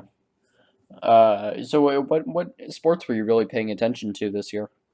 I mean, I've always watched like the X Games, so I definitely paid attention to snowboarding. But I actually watched a lot of the slalom because it was a funny story. The slalom was on when I went to go get my haircut, and I paid for like a really not a really expensive haircut, but a pretty long haircut where like they cut my hair, and then I go to the back room and I get like a massage, and then they wash out my hair, Okay. and then I just kind of sit there with a hot towel on my face. But the whole time, except for aside from the part where the towel was on my face, I was watching the slalom event, so I watched quite a bit of that. Okay. And that's pretty interesting because I never watched that event. It's just like, okay, slalom, they just kind of have to ski between the things, but it's terribly fast. Yeah, it's ridiculous, and has one of the highest crash rates in all of the Olympic events. Yeah, and then luge is pretty interesting. Double luge is even weirder. Wait, what's double luge? Basically, just think of how luge works. Yeah, Yes. just put another guy on top of the first guy. What? Yep. Let me look up a picture of this. It's hilarious. Double. I don't even know. Yeah, there you go. Luge. If you look at it, What? it's just yeah. Look, it's just two guys. He's just sitting on top of him. Yeah, he's just sitting on top of him. Why? I don't know, but they have to be real close friends. Yeah, I wonder if they do like a co-ed thing. I doubt it. Yeah, me too. But Well, actually, no. That's a guy and a guy. I thought that one of them was wearing lipstick, but that's dogs. Oh, that's it's a Photoshop. stylistic choice. Yeah, it is a stylistic choice. But yeah, luge has always been very confusing to me, as well as what is it called? It's not called skeleton. What is it called? Skeleton luge? It's not called skeleton luge. What's it called? Yeah, no. Google doesn't know what I'm doing, so it's loading and doesn't know what is happening. Okay. Olympic events. Hold on. Olympic events. I know it's on the tip of my tongue. I think it's got the word skeleton in it. Yeah, skeleton. Is it just called skeleton? Yeah, that's it. What is that? That's where you're. It's like bobsleigh, but like basically you're riding on like a personal. It's essentially a sled where like you just lie face first on it and you just go down as fast as you can. That's right. I remember that now. All right. Yeah. Host cities. Here we go. This is pretty interesting. I kind of wanted to look at this. My Google Chrome is deciding not to want to load any web pages, so Oh, you got to do Firefox. no, I don't use Firefox. There we go. Olympic host cities. We're gonna go by the newest years so we can see who's hosting. Okay, so Los Angeles already put in their bid for 2028 Olympics. Yep, those crazy people. Paris is 2024. Summer. Tokyo is 2020 summer. And then Beijing is 2022. Wait, we just had Beijing in 2008. Yeah. And now we're having it again in 2022. Well, it's the Winter Olympics. Yeah, I mean, I thought the Beijing was. Am I dumb? Yeah, they were in 2008. Oh, they were summer in 2008. Yeah. Yeah. Okay. It's not even cold enough in Beijing to be doing the Winter Olympics. No, I didn't think. I don't know how they're gonna do that. I mean, I guess it worked for Indoor Sochi. Winter Olympics. Yeah, I guess it worked for Sochi. Yeah, so Japan's taking 2020. I mean, Tokyo is taking 2020, not just Japan. Rio took. I forgot that they were in Rio. Huh. Yeah, so it looks like nobody's put in their bid for 2030 yet. Okay. Also, nobody's put in their bid for 2026 either. Well, it's probably a good thing. I mean, the Olympics are so bad for countries that it's Oh yeah, ridiculous. It's I ridiculous that like they're so heavy in investing in it. I was so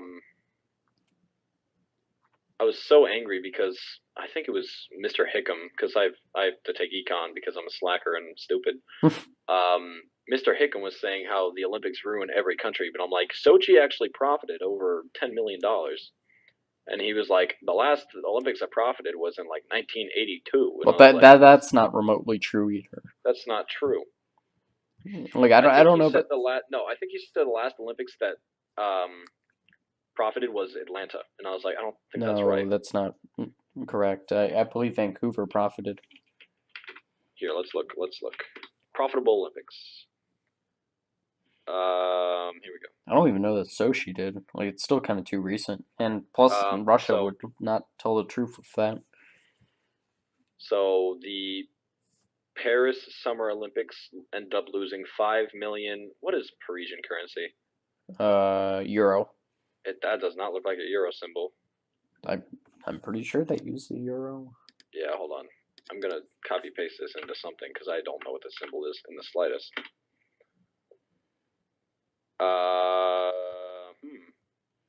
Yeah. Oh, it's French francs. Oh, whoops.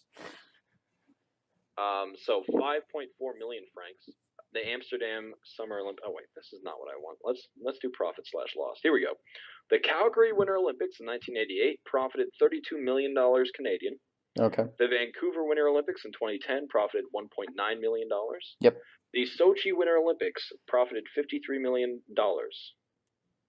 I just don't know how much to trust that. Yeah, I don't really trust that either because it is Russia. So they could say that they profited 53 million and say that on the books, but they could have easily just dipped in and taken 53 million out of wherever and put it in that account and been like, hey, look at all the money we made. Yeah. Apparently, the Seoul Summer Olympics in 1988 profited $300 million. Whoa. Really? The record profit for government-run Olympiad. I'd be curious to see why that one profited so much. It says that it took $4 million USD. Wait, $4 billion USD. There we go. I was about to say, what? And it says their profit was $300 million. Huh. I'm gonna have to read into that one and see why that one profited so much, because that's a lot. I'm looking at it right now. This is china.org.cn. Almost everyone thinks that hosting the Olympic Games is profitable, but this is not always the case. In 1984, there was reluctance to rent offers to the Los Angeles Olympic Games organizing committee for the fear that it could not afford the rent. This was based on the debt incurred at the 1976 Montreal Olympic Games, where US $1 billion it took Montreal 20 years to recover, but resulted in the withdrawal of several applicant cities. The situation changed with the 1984 Los Angeles Olympics when Peter Ueberroth, president of the LA Olympic Organizing Committee, created the privately run mode. It enabled him to make a profit of $250 million without a cent from the government, thus making the Olympic Games a profitable undertaking. Wait, did you say Uberoff? As in the His formal, name, as in the former baseball commissioner who basically orchestrated all of the collusion in the 80s? I will look that up. It might not be Peter, it might be like Yes, it is. Oh, that guy's a good businessman. Peter Victor Ueberroth is an American executive. He served as the 6th commissioner of baseball from 1984 to 1989. He was recently the chairman of the United States Olympic Committee. He was replaced by Larry Probst in October 2008. Well, I guess we know how corrupt the U.S. Olympic Committee is. Yeah, apparently. And that wasn't even just the U.S. That wasn't even the U.S. That was just Los Angeles. So it was even more corrupt because it was so localized. Wow, that's bad. I'm sure. He's 80 years old. Wow.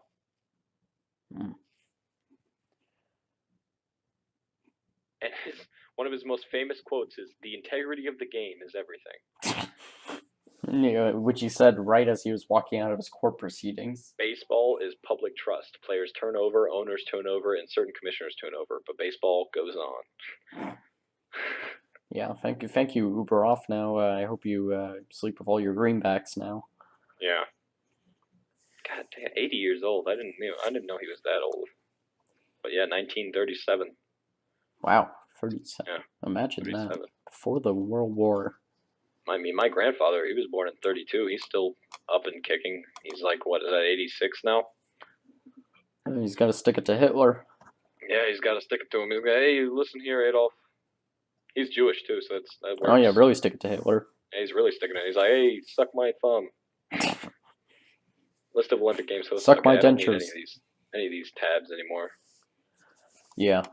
So your favorite sport was the slalom. Do you have a least favorite Winter Olympic sport? That's not my favorite one. It's just the one that I had never paid attention to until this year, and I was like, oh, that's interesting. Oh, my My bad. least favorite Winter Olympic sport? Yeah, like that you think shouldn't even be a Winter Olympic sport. Probably curling. Oh, really? Yeah, I'm gonna look up the list of Winter Olympic sports. Ice hockey, biathlon, curling, snowboarding, bobsleigh, freestyle skiing, short track, speed skating, luge, figure skating, alpine skiing, ski jumping, speed skating. See, That's a shorter wait. list than I thought. What's the difference between short track, speed skating? I guess speed skating is longer distance. Well, it literally uses a shorter track. Oh, is that it? That's the only difference. Yeah, pretty much. Well, But then but that's a big cool. difference because like Is there it a is. big difference because it just changes the time so much and the speeds. Well, no, because it's like you don't use straightaways pretty much. Like it's Here we go. This is Olympic.org sports. So let's see all the winter sports. Here we go. Alpine skiing, biathlon, which I'm pretty sure includes ski shooting. Yeah. Yes, it's just you shoot and then you ski. Yeah. Bobsleigh, cross country skiing, curling, figure skating, freestyle skiing, ice hockey, luge, Nordic combined. I remember that. Short track, speed skating, skeleton, ski jumping, snowboard, and speed skating. Wait, what's Nordic combined? Nordic combined is basically where I think it's a ski jump and then a cross country skiing. Oh, that's weird. It's you do your ski jump and then you ski like cross country skiers do. Oh, that's weird. Let's see. Huh. This is not helpful. Yeah. So what don't you like about curling? I don't know. I think it's very similar to like shuffleboard. Yeah. I understand that there is skill involved and that there's a lot of people that practice very hard to do it, but it's just not an exciting sport for me to watch personally. And I really don't understand the scoring because it's not scored like shuffleboard is scored, where like each part of like because it's like a target as opposed to a pyramid of sorts. Yeah. So the center of the target is obviously where you want to aim, and that nets you the most points. But then you don't. There's a different like subtraction that happens when you're one of your rocks or whatever I don't even know what they're called. I think they're called rocks. I don't know if they're called rocks. I feel like that's a little bit granite stones. I think they're just called stones. Maybe. Oh, okay. So they're called. There's a common brush or push broom, and then the other is a corn straw Canadian broom with long bristles, much like a normal broom. I don't think I've seen anybody that was playing with the Olympics that's got like the long bristled brooms. No, I didn't see that. Even all like these guys just have pushy brooms. Yeah, but basically how the scoring works is whichever team gets the stone or whatever it's called closest to the center, and then if they get bumped out, then they lose the points. Yeah. Well, the points are only scored at the end of the round, so it's only just looking at who had the closest one at the end of the round. Yeah. So like there's no bumping out, and then if you had another one that was also closer than the other teams, then you get 2 points, and then it just keeps doing that until either they use up all 4 stones, or the other team has one that's closer than your next one, and you just get that many points for that round. Yeah. How about this is a better question, I think, than maybe what my least favorite sport is. Is there a sport that you know of that you think should be an Olympic, either winter or summer sport, that is not currently? Yeah, Olympic. That's iffy. Because like all of them, they have a good reason to not be right now. I do have Olympic fencing. I was gonna say fencing, but I forgot that Olympic fencing is actually a thing. How about Winter Olympic fencing? Winter Olympic fencing, you use icicles. You have to do it in skis. You have to do it while snowboarding down a mountain. Oh god. Snowboarding too. Have Olympic badminton? Yeah, that's great to watch. Yeah, I didn't know that. That sounds really interesting. Yeah, I actually watched the championships in like a couple weeks ago. Equestrian eventing. Yeah, equestrian. I don't think that should be an Olympic sport. There's 3 different equestrian Olympic sports. It's a combined competition. That's what? No, that's not helpful to me. Oh, here we go. 8 equestrian disciplines: jumping, dressage. What? What's Dressage, eventing, which I don't know what that is. I guess that's just being a stylistic person. Driving, endurance, vaulting, reining, and para-equestrian. What's para-equestrian? I don't know. Is that? Nor do I really care. Yeah, Do you think it should be an Olympic sport? I just don't really like horses in general. I don't find them, I think they're cool, but they're not like. I don't think I would ride a horse more than twice or 5 times in my life, because I've ridden horses now that I think about it, but I don't really enjoy it. I don't think that I think equestrian jumping maybe should be an Olympic sport, because that does require skill by both the horse and the rider. But I don't think they need 3 separate. Like, they have 3 cycling events, but that's because there's a mountain bike cycling, a road cycling, and then a track cycling event. Yeah, like they're all different. Sense. Yeah, they're all different, but this is the same thing. Equestrian. They're all 3 people riding horses. Granted, they're doing different things, but there's only so much a horse can do. I mean, it's not like horse stunt racing where you have to do backflips off of the horse. I mean, yeah, there's really not much. Oh, I forgot that they had Olympic handball. That's awesome. Yeah, that's always an interesting one to watch. See, there's also 2 different gymnastics. There's gymnastics rhythmic, which is like with ribbons and such. There's gymnastics artistic. Yeah, Wait, pentathlon includes fencing and shooting? Yeah, the pentathlon's awesome. That sounds awesome. So, pentathlon is swimming, equestrian, running, shooting, and fencing. Yeah, that Olympic rugby. I don't think I've seen a single Olympic rugby match ever. No, I've never seen that myself. Swimming, synchronized swimming, triathlon, volleyball, weightlifting, wrestling, freestyle, and then Greco-Roman wrestling. Yeah, I feel like watching Olympic Greco-Roman wrestling might be pretty cool. No, it's boring. Is it boring? Yeah. That's unfortunate. Wait, there's Olympic trampoline? Yeah, there is. I remember that from Mario and Sonic at the Olympic Games. The first modern trampoline was built by George Nesson and Larry Griswold around 1934 at the University of Iowa. Yeah, it was apparently used to train tumblers and astronauts, and as a training tool to develop and hone acrobatic skills for other sports, such as diving, gymnastics, and freestyle skiing. Yeah, I don't really think sport climbing should be an Olympic sport. I think they could make a case for speed climbing, but not sport climbing.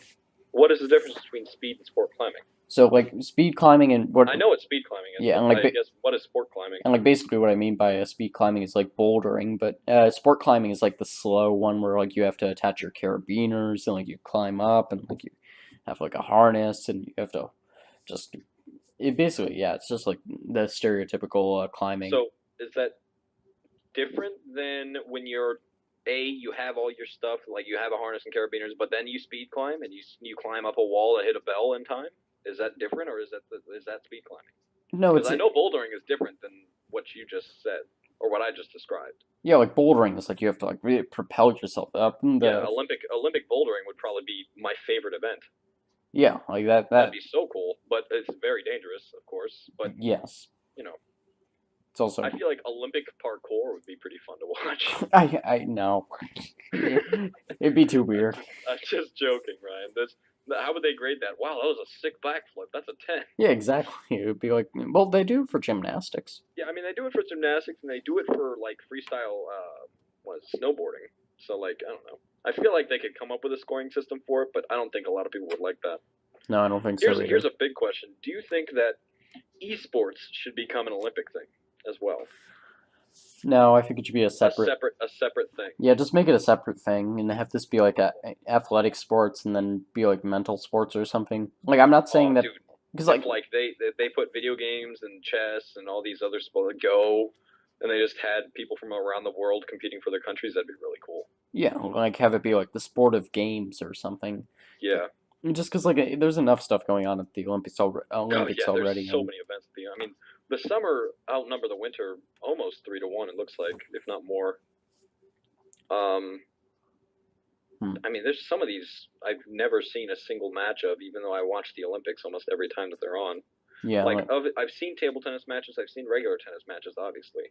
I've seen some sailing, but not very much. I haven't seen any rugby. I've seen like maybe one round of taekwondo. I can't really remember.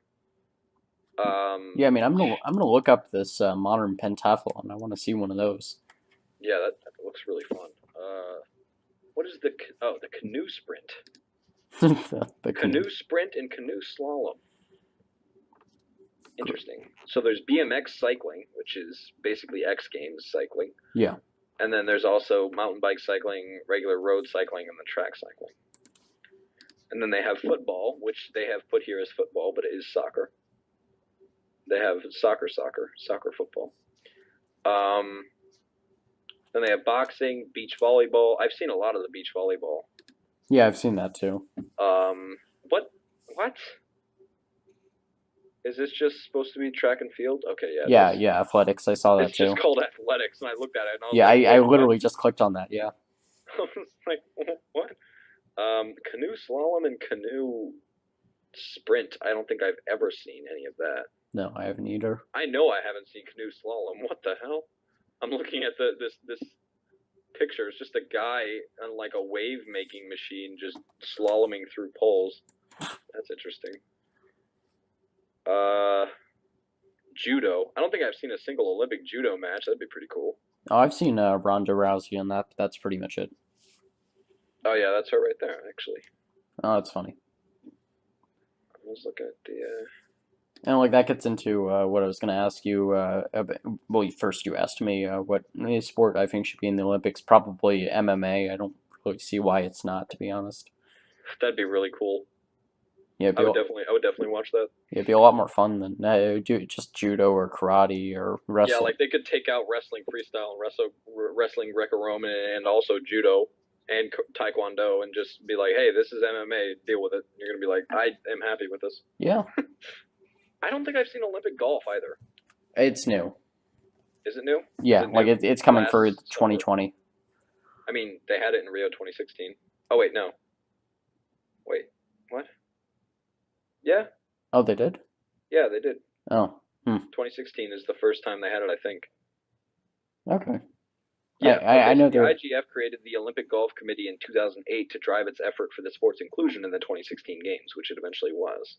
So I guess 2016 was the first time, and then I guess 2020 is going to be the next, hopefully improved time. But apparently they saw 3 hole-in-ones in one single day. That's not good. Do you think that means the course that they made was too simple? Yes. Yeah. So maybe they'll make a better course for. I already forgot who's hosting the Summer Olympics in 2020. Tokyo. Yeah.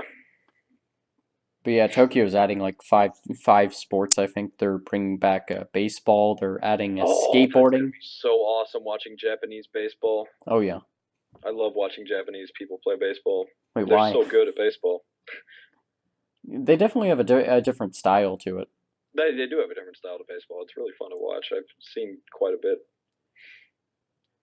Yeah. Let's see. Water polo? I don't think I've seen a water polo match. Oh, that game's weird. Like Water polo is always weird. it's basically handball, but you have to swim, and like they're always like doing a bunch of stuff underwater, and it's Yeah, creepy. I don't understand how you regulate the rules. I mean, there's so much water splashing everywhere. I wouldn't be able to see anything. I can't believe they don't play with goggles. Yeah. Let's see what else we got. What else we got? Oh, they had a tug of war for a bunch of years Oh yeah, apparently. yeah, yeah. I remember that. I know I've seen that.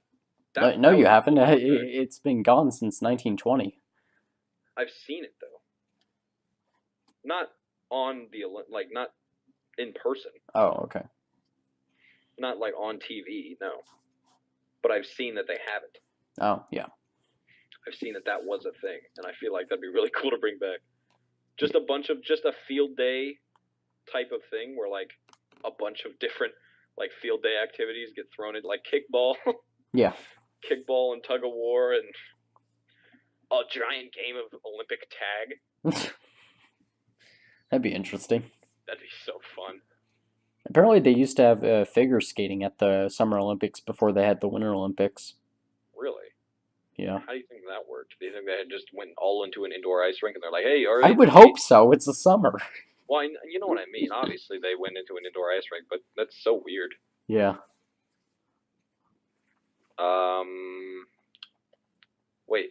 Oh, that's field hockey. I was like, hockey is a summer sport? What? Yeah. Wait, no, there's also men's... What? So, there's also men's field hockey. Oh, I didn't know that. Yeah, apparently. In the Olympics, at least. Because it's a summer sport, and it says that there's a 12-team tournament for men. Okay. And it looks like everybody that ended up winning was probably, was from India. Oh, that's interesting. I assume that it's probably because they have cricket experience, that they're so good with their little, I don't know what field hockey, are they called field hockey sticks, or are they called field hockey something else's? I think it's sticks. I think they're called sticks as well. I'm going to go with that. Yeah. Do you think surfing should be an Olympic sport? No, probably not. It is very cool to watch, and I definitely approve that competitions are in place because they're people that have insane amount of skill when it comes to surfing, but I don't really think it's on the same caliber as Olympic sports. Yeah. I always really want to get super into table tennis, but my problem with it is the rallies are always way too short. Yeah. Like it's always just one or 2 points and like that and that's it. But just watching some of those highlights where it's like 10 rally and like 10 points. Like you can never really find an opponent that can rally with you for like 20 hits. I mean, it's not going to happen. Yeah. Until you get all the way up there where everybody's basically the same skill level. Mm-hmm. But yeah, you'll definitely have to check out badminton. That's a lot of fun to watch. And yeah, it's the same problem with fencing for me with table tennis. Just like it goes too fast. Into fencing. I feel like fencing would be really fun. I have a friend when I was visiting Rochester Institute of Technology. I have a friend that he was there on that visit too, but he lives in Connecticut. Okay. And he's a fencer. Oh wow, that's a good thing to put on the college applications. Yeah. Because his high school apparently has a fencing team, and we don't. That's a rich high school. Yeah. I mean, if you live in Connecticut, their what are you trying to say? Their median income is higher than ours. Oh yeah. Well, I mean, I lived in like the richest country in the entire, the richest county in the entire country. I was about to say the richest country. What? Yeah, no, the richest. Well, yeah, the richest country, but the richest county in the richest country in the world, and I mean, it wasn't anything different than what I'm in right now. Wait, what? You lived in the richest county in the richest country in the world? Yeah. America is not the richest country in the world. Oh, okay, fine. I was making a joke then. The richest county in the U.S. What? Where is that? Montgomery County, Maryland. Oh, yeah. And that's just boosted by Silver Springs, Maryland, which is basically where all the lobbyists that go to Washington live. So, that's going to bring up your median income a lot. I don't think it is anymore, but I think it's moved down to Prince George's County, Virginia, but that's right next to it, so, Yeah.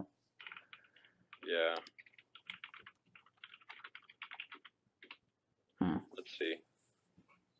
Huh. So, highest income counties in the United States, Loudoun County, Virginia, has a median household income of $117,000. Yeah, Fairfax. So like all the northern ones. And then Howard County, Maryland, is actually third at 108. Oh, that's interesting. Howard is like right below Montgomery Baltimore. is actually 11th now. Oh, it went down. But they're still at $94,000 a year, which is nothing to shake a stick at. Yeah. Yeah, but I mean, there's four Virginia counties in the top 6. I wonder why Howard County has so much money. Yeah, I don't know, because Howard County's Yeah, like that's not. up by Baltimore. Yeah, yeah. Like, obviously, Fairfax is a no-brainer. Loudon is kind of no-brainer. Yeah. But Fairfax is definitely a no-brainer because that's the county that surrounds D.C. Mm-hmm. Or a good portion of it. And then, I guess Howard's kind of close to DC, but not really. yeah, no, I mean, not close enough. That's weird. Santa Clara County, which is I think where Palo Alto is. That might not be in the same county. Yeah, let's look. And close enough. Yeah, okay, yeah, it is. It's Silicon Valley. That's the county that houses Silicon Valley, and that's still only 14th. Yeah, that shows you how much old money survives. Yeah. I mean, Santa Clara County they have although it's home to Silicon Valley, only a small percentage of people that actually live there make that kind of money. Yeah. Like, make a lot of money, which makes that median household income go way down. Yeah, that's why you gotta look at the inner quartile ranges. Yes. I wish that they organized median incomes by interquartile ranges. I mean, not median incomes, but incomes by interquartile. Let's look at So Middlesex County, New Jersey has 26,535 income per capita. That's interesting. Per capita income. Apparently, Marin County, California has the highest per capita income at 962. But New York County, New York, which is Manhattan, apparently, is 42,922. Here, I'll be right back. I just spilled water all over my desk. Oh, very nice. All right.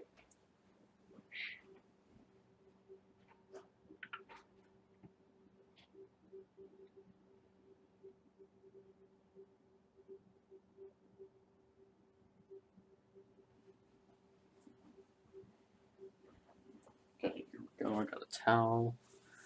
I don't even know how I did that. I was just drinking the water, and I guess I didn't tip the glass back after I finished drinking it. That ever happened to you? Yeah, that's happened to me before, and I've also tipped the glass way too much and just poured it right down my chest. Yeah. And also, on top of that, I've tipped the glass perfectly, but then missed my mouth and put it right up my nose. That's only happened once, and I'm happy it didn't, because I'd take a deep breath when I take the drink water, and I just basically snorted a bunch of water right up my nose, and I was like, ow. That one doesn't happen to me too often, but this one always happens where I'm like lying down or something, and I think, oh, what the heck, I'm gonna go for it, and I try and like drink some water. And you just pour water all over your face. Yeah, like the angle just doesn't work. No, yeah, it just doesn't. Drinking things upside down is very difficult. Yes. Or laying down, I mean, not upside down. That's even more difficult. Yeah, I mean, have you ever heard hiccup remedies? Oh, yeah. What have people told you to do to get rid of hiccups? Because I've heard many different things, and I only know one thing that works, and that's only like a 80% success rate. Yeah, like my personal strategy is just to reset my diaphragm by just blowing out like air as like quick as I can, and then like plugging my nose. So like hyperventilating and then plugging your nose. Yeah, and then just like doing that for like 10 seconds or so, and then that just resets it. And mine was always, I don't know why this works or any science behind it, but you take the a placebo giant effect. Gulp of water.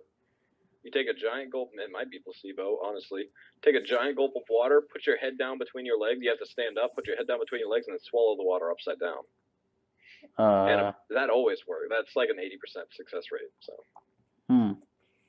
give or take. Because I haven't had hiccups in quite a while. I don't get hiccups very often. I actually heard somewhere that hiccups are caused by your blood sugar being off. Really? Yeah, that I don't know how much I believe that, but that was something I was hearing. Here, let's do some research on that. What causes hiccups? If it just says spasm of the diaphragm, I'm going to be very upset. Yeah, because we want to know why the diaphragm is spasming. I don't care about. I know that they're involuntary contractions of the diaphragm. Here we go. What causes hiccups?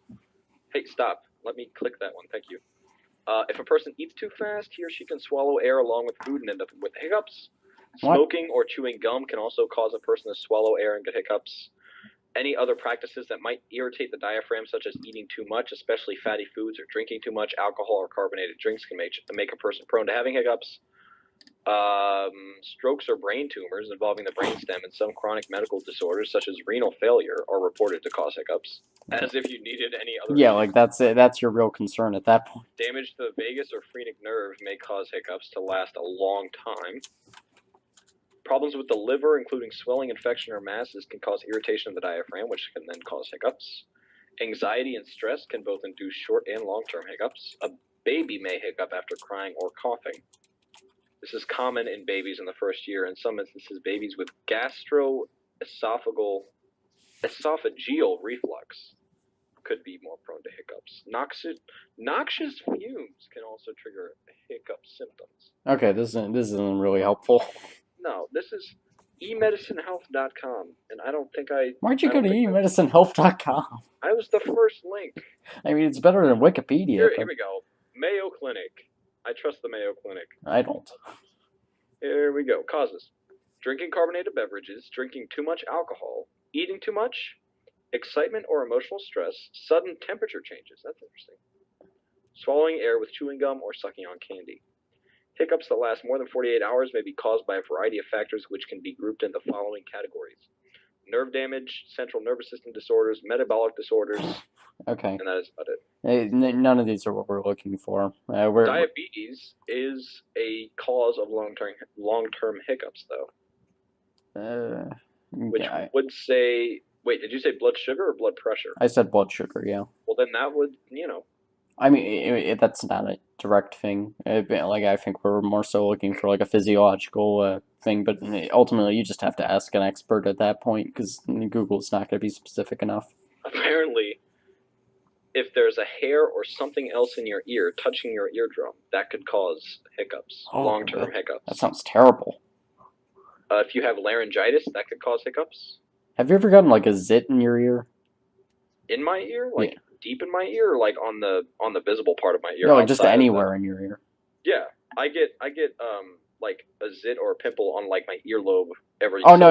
I mean like on the inside of your ear, like not. That's happened to me as well. Like not like your ear canal, just like your ear. No, yeah, like up on the top of my ear, like on the inside, of course. Yeah. I tend to get some sometimes, like one every so often. Oh yeah, that's the worst.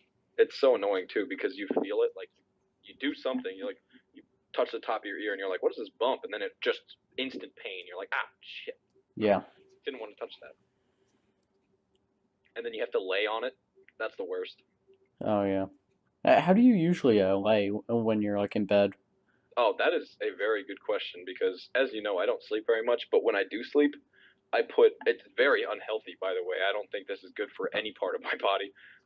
So I lay on my side, first of all. But okay. My right arm goes under my pillow.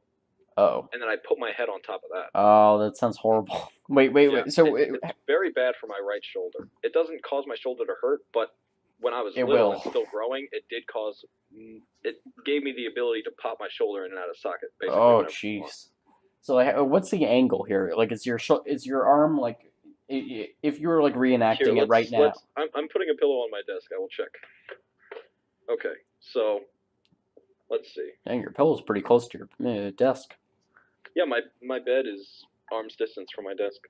Oh, wow. Because I have a pretty big bed and my desk is very close to it. Oh, okay. Mine's not that close. It doesn't help that, I probably have a smaller room than you anyway. Well, I mean, it's still not that big. It's just like mine is like arranged so that like I have my desk on one side of the room and like my bed's on the opposite end. See, my bed is on the let's see. This is sunrises in the east, sets in the west. That's the east, so that would mean that that's west, and that is either north or south. I'm gonna say that that's my bed is on the western wall of my room, and my desk is on the eastern wall. But my room is not very wide, it's more long. Okay, yeah, I have the opposite thing where like mine is long and like mine is on like the opposite length. If I'm sitting in my chair at my desk, that adds another few feet to the width of my desk if you're looking at it like that. And so I can lean back in my chair and still grab basically anything on the closer half of my bed. Okay, yeah, like even with I definitely can't touch the bottom of my bed from here. That's a good 6 feet away, at least. Yeah, mine is, what is that, like, I want to say like 12 feet away, maybe 15 feet to the pillow. But yeah, like that's essentially like the desk is as far away from my bed as it could get in my room. Yeah. I'm trying to figure out what are these. Oh, they're sedatives. Okay. Okay, so back to what we were talking about with your position. Yeah, it's so basically think of if you're doing like a bicep curl, so your arm is out and your hand, your palm is up. Ooh, You do that, except you put a pillow on top of your arm and then you put your head down on that, wait, what? and you're on your side. So that seems like it would put pressure on your shoulder. It does. That's what I was saying. Sorry, not your shoulder. I meant your elbow. Um, I Maybe I'm don't know. doing it wrong. I haven't noticed any elbow issues. Yeah, because like, isn't it bending your elbow back? Not really. So like, Because if you like held up your hand to your face right now, like your same side hand, like okay, let's say you're laying on your right side, and you put your right hand to your face. Is that like the kind of thing that it is? I mean, my hand doesn't go all the way to my face. It'll stay under the pillow, and it just kind of hangs No, off I the know, bed. but just like pretend that like your hand is on your face or something. Is that like the position we're talking about here, or is it something else? Yeah, it's close enough to that. Yeah, it seems like it would be. If my right side is on the bed and my head is facing the right direction. Yeah. Yeah. Yeah. My arm goes underneath the right side of my pillow. I put my head on top of that, and then that's basically it. My left arm just kind of sits anywhere, Wait, but my so right arm always goes underneath my pillow. so what part is your outside of your forearm facing up in that case, or is it your inside of your forearm? I think it's the inside of my forearm that's facing up at that point. Yeah, it seems like that'd be the elbow. Gosh. I don't know. I'm gonna have to next time I actually get into bed and I think about it, I will write it down somewhere that I can describe it in more detail to you some other time. Yeah, well, I'll have to see about that next Friday. Wait, Yeah. I didn't mean next Friday. I was trying to make a joke about that not happening for a while, but that failed. Yeah, because I don't sleep. Yes. Okay. So usually I sleep about the same. Like I'm one of those fetus sleepers, Yeah, see, I was gonna say that which is like it's I like something like 70% of the population. But yeah, I used to sleep exactly like that, where I would sleep and I'd put my head on my pillow and then I'd curl up into like a ball and sleep on my side.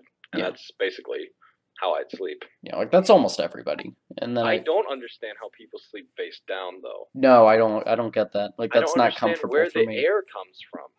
Yeah, like what if you get an How erection do or you something? how do you that too, but how do you breathe? Yeah. I don't understand because I've tried it multiple times because it's pretty comfortable once you start, but then as soon as you realize you're not breathing, you're like, okay, well this isn't good. But I don't understand that. I also don't understand that people sleep like how people sleep just flat on their back. Yeah, like They the sleep soldier flat on their position. back, yeah, and their head just facing straight up. Yeah, like their arms are just like straight at their Yeah, their side. arms are just straight at their sides or crossed across their chest, and they're just like, all right, this is how I'm sleeping. And you're like, what? Yeah, my brother does that. It's bizarre. That's crazy. Don't ask how I know that. No, I'm kidding. Let's see. I think that's about all we've got for the Olympics. Yeah, that was quite a hefty segment on unintended Olympics Yeah. and wealthy counties in the United States. Yes, there were a lot of tangents going on there. Yeah, it's all right though. That's what makes a good and interesting episode. Yeah, more tangents than a trig class. Oh no, Oh, that was bad. Kennedy didn't even give me that many tangents. What? Ugh, I don't like Mr. Kennedy. Oh, Mr. I thought you meant JFK. Not JFK. I was like, is that an assassination? He just wanted to go for a ride and clear his head, Ryan. Come on, don't I judge thought him. you were like making a grassy knoll joke about like the angle. No. I was like 3 steps beyond where you were going. Yeah. Usually when I make a joke about JFK, it's either about clearing his head That's bad. or let's Like see. Marilyn Monroe or something. No, probably something about magic bullets. Okay. Okay, now we gotta figure out where we want to take this for what's probably going to be the last half hour of this recording. Yeah. Let's see. So I'd say that 2 2 3/4 of an hour is pretty good. So. Yeah. So we could still go to Star Wars. We could still go to normal sports. We could still go to our miscellaneous questions. Oh, I have something we can talk about first. Oh, yeah, sure. Before, I think miscellaneous questions should probably be the next place we go, but have you been looking at any of the Combine? Because that was going on. The NFL Combine. Not at all, but I'd love to talk about it still. I want to remember this kid's name now. Oh, that's definitely not his name. Nope, that's not him.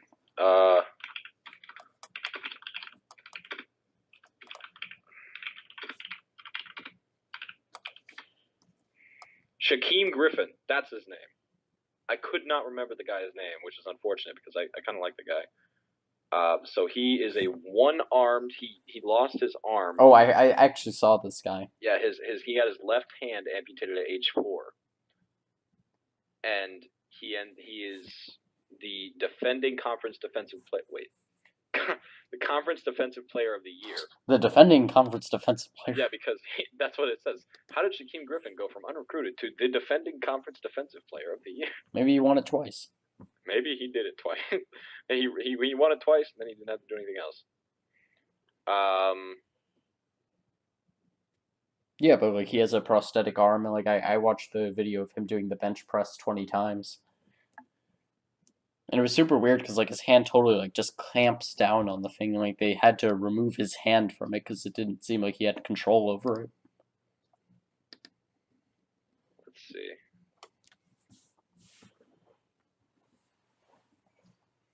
Has he been one of the best performers, or is it just? Oh yeah, his 40-yard dash time was like 4.3. Oh wow. 4.38, I think is what it was. Ended up being, which is like pretty damn good. And also, he just performed really well at the combine. Well, I mean, we've already got JPP and his free fingers on one hand, so. Griffin combine stats. Let's see here. Here we go. Combine player profiles. Thank you, NFL.com. So he got 20 reps on bench press, which technically is pretty good because he's only got one hand. Wait, what position does he play? He is a linebacker. Oh, okay. That changes things. What is the grade system? Is it out of 10? Because he only got a 5.4, but I thought he did pretty well. I mean, that's not good for bench press. Well, 20 reps is not good, but he also only has one hand. Well, yeah, but he also has to play football. 117.0 inches. His 40-yard dash was 4.38 seconds.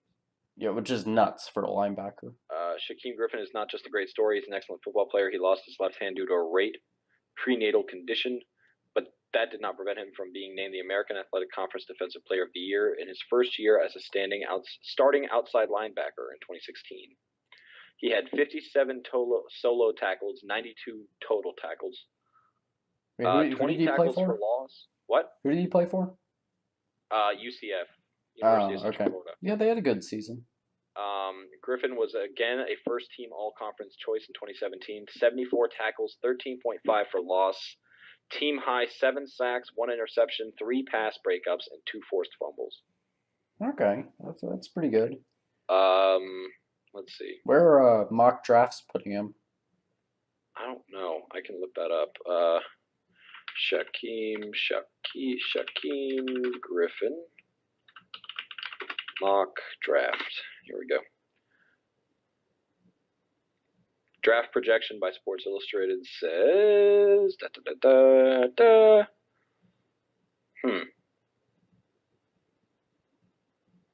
I mean, I'm guessing he's going to be somewhere like a 4th or 5th round pick just based on the 40-yard time, but. Here are MMQB writers. What is MMQB? Is that a website? No clue. Anyway, they are writers for this place. So this guy says, a college scouting director told me on Sunday that he thinks Griffin leaves here a 4th rounder, and I ran that by a couple other scouts, and they agreed. To start, he can be a strong special teamer and developmental linebacker with a chance to grow into more. And of course, there are still questions that teams won't have real answers to before draft day. Yeah, hopefully you can give him. This guy says 5th round to a team that doesn't have an immediate need at linebacker. He's going to get on the field as a special teamer in his first year with insane athleticism he continued to showcase this weekend. I'm sure I'm not alone here, but I'll say Seattle. This guy says late third, early fourth. He can be the best special teams player on any team, and maybe have pass rushing or sub package role right away. This guy says fifth to sixth, and then this guy says early day 3 pick. Okay, so yeah, about what we were thinking. Yeah, that'd be a great story, but I mean, you remember what We're happened just with gonna have to see what ends up happening to him. yeah, and I mean, you remember what happened with Michael Sam. Yeah. So I just hope, because he also seems like a really nice guy Oh, that's good. in general when he was talking to the people. Do you think everyone in the NFL uses steroids? No, I don't think everybody does, but I'd say the majority. I wouldn't say a vast majority either. I'd say a majority do though. Hmm. It's unfortunate, but I think that's just kind of how that happens. Do you think that? I think it's just based on surroundings and other people doing it. They're like, "Hey, dude, look at I just had the best season of my life. You know why? Thanks to steroids." And they're like, "Oh shit, I want to be better, so I'm going to use steroids." And Dr. Scholl's brand steroids. They'll help your arthritis. help your arthritis, give you a tiny penis. You're like, "Oh." Yeah. But yeah, I don't think everybody in the NFL uses steroids, but I'd say probably 60-70% do. Yeah. How do you? Granted, I have no basis for that. I'm just No, of guessing course. based on other people. I'm not expecting you to have done like a SRS of them. And just like, Antonio Brown, do you use steroids? No. Okay, cool, thanks. You sure? Hey, Gronk, do you use steroids? No. I'm gonna mark you down for yes. Oh, you know me, bro. You know me, bro. Look at me, I'm on the cover. Nope, doesn't matter. That's a double yes for Gronk. Yeah. You want to shoot for 3, Gronk? No, but yeah. I feel like probably 70%. Yeah. Yeah. How do you feel about the issue of steroids in sports? Are you one of those people that thinks that everyone should just be allowed to use them? I don't know. I mean, I don't. I wouldn't say that I want to ban steroids altogether because, on one hand, I don't think that they should be allowed, but on the other hand, it does make for some amazing moments in athletics. I don't think because it's really not an all or nothing type of question for me because I don't think either should be the case. I don't think they should be banned, but I also don't think that everybody should have access to them. But I also don't think that just a few people should have access to them. I have no clue how I want that situation to be handled.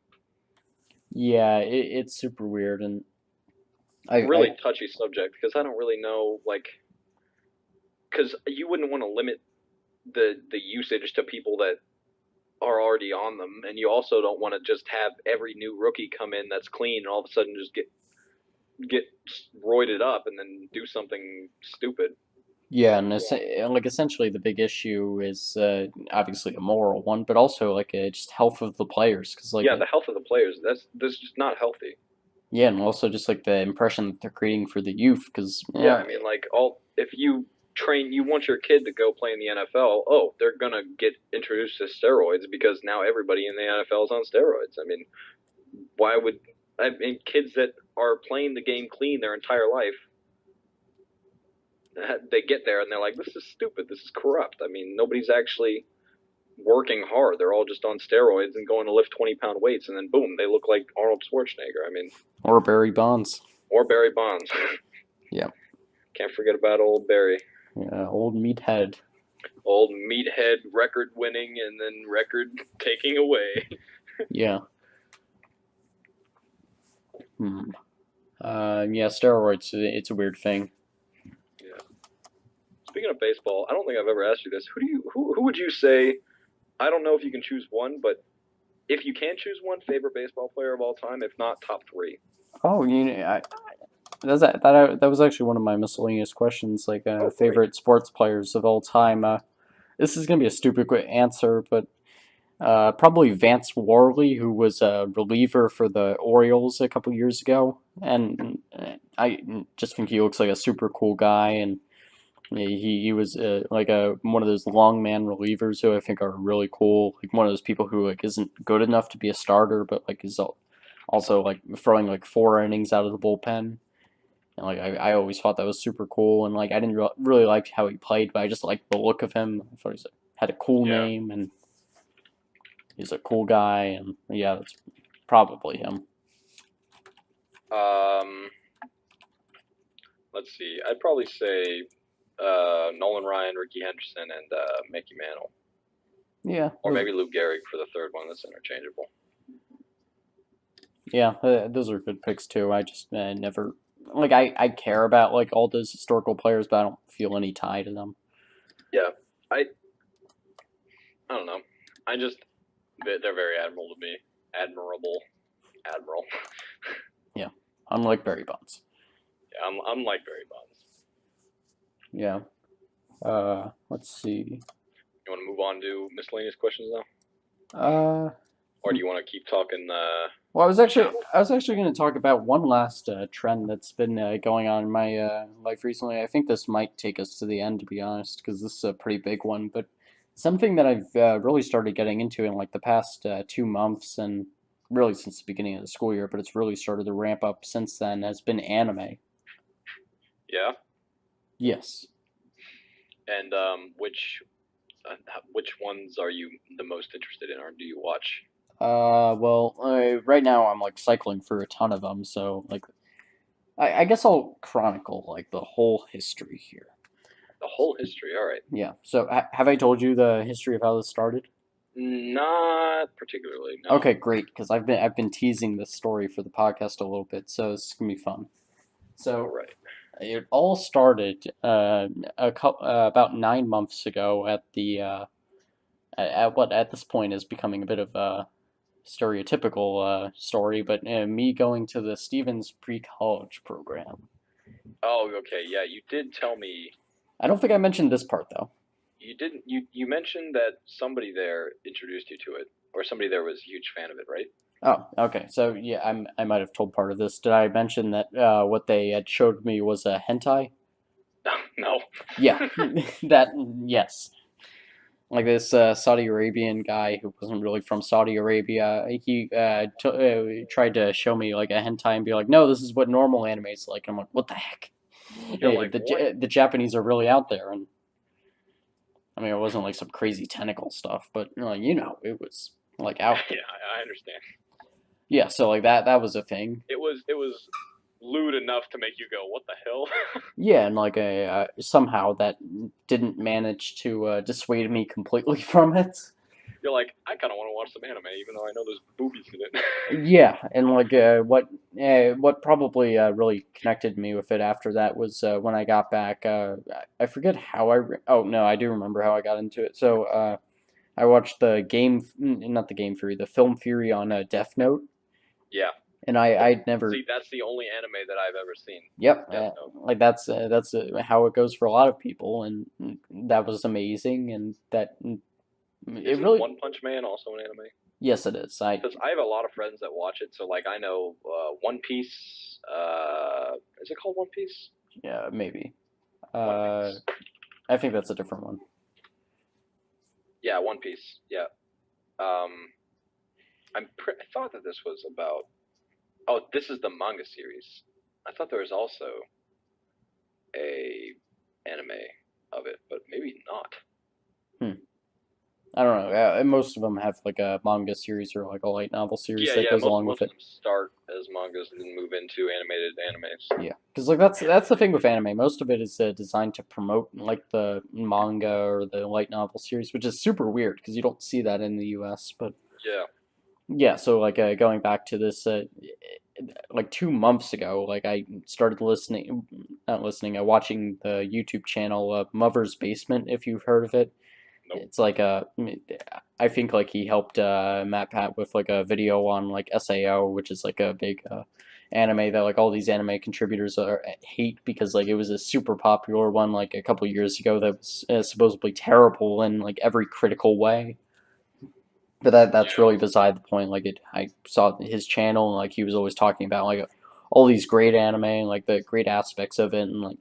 It just got me into it, and like it made me want to check it out. So I've heard of a lot of different animes, but I mean, like I said, I've never really seen any of them. So like some of the ones that I was checking out after that, and I'm sure I'm gonna get in trouble here by you looking it up because you know what goes down with those cover arts, but anime like Keijo, Occultic 9, and just recently High School DxD has been a huge one for me. Like I've Yeah, see, actually, I have seen, I think, at least one episode of High School DxD, and yeah, like it's laughable.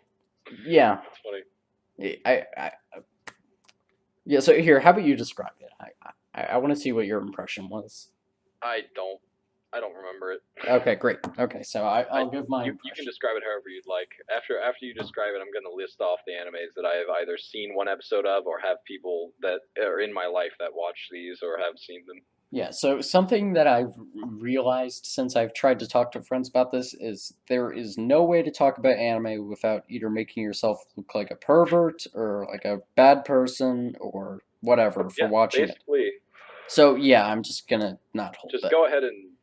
So you're not gonna explain it, or you're just gonna No, I'm go just ahead and. not gonna hold back. So Okay, don't hold back. Yeah, okay. basically, High School DxD revolves around this main character who, essentially, his defining character trait is he's a pervert. Yeah. So that's his character trait right there. That's his big thing. His parents always are busting him his balls about it. He essentially goes to a school that's was formerly an all girls school for precisely that purpose, and like it revolves around like him, yeah, basically just scouting all the other girls, and like it becomes like this eventually this shonen battle anime, which is just like an action type anime where like you're fighting some random thing, and but like it gets really interesting because like it gets into a real family dynamic where like he joins a club with that's all girls obviously, and like he's just spending time with them. I mean, like he gets really close with all of them, and like it becomes a really touching anime in that respect, and unfortunately, in later seasons, it becomes a harem anime, if you know what that means. Yeah, Yeah. kind of. So, like, that kind of ruins it, but, Yeah. it happens. Yeah, Uh, I mean that tends to happen. yeah, but, like, I just really enjoyed it. And yeah, I've been binge watching it, like, for the past week, and it's been so much fun. Hmm. And, like, one of the biggest things that I really love about anime is, well, actually, do you want to give your list on like which you've seen? Because I was gonna Sure. go into like a different thing on it. Sure, it's a relatively long one, but I will give you my list. So Dragon Ball Super, One Piece, Naruto Shippuden. I have a friend. Fun fact: his name is Andrew as well, and we were Mm, best friends in middle school. And he goes to Cosby right now. But anyway, he was in love with Naruto, so he loved everything about the show, and so okay. he bought all the video games associated and everything like that. So Dragon Ball Super, One Piece, Naruto Shippuden, what is it? What Hunter x Hunter, My Hero Academia, Okay. I've heard that one. Bleach. I'm looking through again, just regular Naruto, not Naruto Shippuden. I think I've seen one episode of Sword Art Online, Ah, okay. Attack on Titan, obviously, Full Metal Alchemist, and that is also now I think a Netflix series that Yeah, is I've been apparently thinking very about getting bad. into that one. Not the Netflix series. Yu-Gi-Oh, Yu-Gi-Oh GX, not the regular Yu-Gi-Oh. I've heard of Assassination Classroom, but like only on one occasion. Hmm. Let's see. There's a few others that I know I'm missing here. Oh, Gantz. I don't know that one. Gantz is an anime that Callahan and our friend Terrell watch. Let's see what else we got here. That might be it because I'm scrolling down through and I don't really see any others that I'm recognizing. Oh, Kill la Kill. I've definitely heard of Oh, that. I've heard good things about that. Let's see what else we got. Black Butler. I've definitely heard that too. I'd be curious to see what that is because the Japanese are a bit. I'm not gonna say racist, but they don't really portray black people. It's not about black people at all. Actually, it's Oh, about apparently it says whoops. Ciel Phantom Hive is the most powerful boy in all of England, but he bears the scars of unspeakable suffering. Forced to watch as his beloved parents were brutally murdered, Ciel was subsequently abducted and violently tortured. Oh, so it's more like an Edward the Black Prince thing. Yeah, so apparently it looks like he traded his own soul for a chance at vengeance. So that sounds pretty interesting. What else? Oh, Soul Eater. Yeah, Soul Eater. I've heard a lot about Soul Eater. There's another one that I know. Oh, Sailor Moon. Okay, yeah. Sailor Moon. Shit. There's one more that I know as soon as I see it, it's gonna be like, oh yeah. But I don't think I'm gonna find it. So you might as well just start whatever you were gonna Avatar? say. No, I mean, no, not really. I don't consider Avatar much of an anime, really. Yeah, it strays the line. Because I watched all of The Last Airbender. I really like that. My cabbages. I never watched that actually. It's a pretty great show. I didn't watch Legend of Korra though, which is the Yeah, sequel. yeah the work off sequel of it. Yeah, I had a friend who was I've really heard into. of Gurren Lagann as well. I don't. That's definitely not how you pronounce it, but I don't really care. Yeah, I don't know what that is. Um. Oh Oh, it's gonna eat you away to figure out that one. yeah. High School of the Dead. Mm-mm. Oh, I don't know. Boy.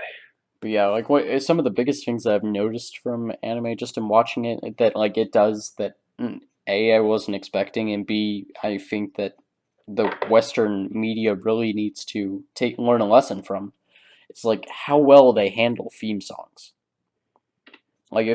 if Theme you songs are great. like they're all fantastic. Like even the worst ones that you see, they're better than all of the Western media's theme songs. Like in Western media, you see at most like 15-second songs that are at best like memorable in some aspect, and like they'll get in your Yeah. head, and like that's best case scenario. These like you will, they're all 90 seconds long for opening, and then like 90 more seconds for closing. They're different songs, Oh, and then so they do credit Legend of Korra as an anime, huh, okay, apparently. yeah. So going back to what I was saying, like that, like they become the draw for the show. Like they're that strong, and like they tell like the story of the show within them, and like they just be honestly like they stand alone from the shows, which is incredible. Like you don't see that in the Western media. Like I really think that's something that they need to take away from it because like Oh, Fairy Tale. oh, never heard of it. That's what it was. Hmm, fairy tale. Um, I still feel like I'm missing one. I'm looking at myanimelist.net top anime of all time, so I'm looking down this list to see most popular to least popular, and I thought it was pretty popular, so I'm gonna go back up. Okay, So gotcha. most popular seems to be Death Note, and then Shingeki no Kyojin. I guess that's how you pronounce it. Sword Art Online, then Full Metal Alchemist, Mm, then Angel Beats, which I've never heard of. yeah, no, like the Steins Gate, Tokyo Ghoul, One Punch Man, Code Geass, Hangyaku no Lelouch. I don't fucking know. Naruto, Mirai Nikki, No Game No Life, Toradora, Ao no Exorcist, Elfen Lied, Noragami, Bleach. See, what's the difference between that Full Metal Alchemist? Oh, this is Full Metal Alchemist Brotherhood as yeah, opposed to Full Metal Alchemist, the actual show. like that's another thing with anime that I was gonna get into. Like they do like they always seem to do like a really short seasons, and then like each new season is like a whole new show. Yeah. Now, like that gets a little weird, but like it creates a much better stopping point where if you say, okay, they're taking a different creative choice here, I don't like where they're going with this, then it feels enough like a different show that like you can feel fine with stopping at that point. Is One Piece the longest running anime? No, maybe.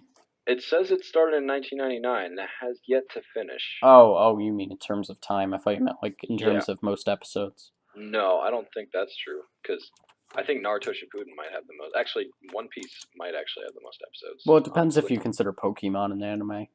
Oh shit, you're right. I Because don't think I consider Pokemon, I checked recently, has over 1,000. Yeah, no, I know Pokemon is over 1,000, but One Piece has, according to Crunchyroll, 1,039 videos. Let me check how many Pokemon episodes exactly.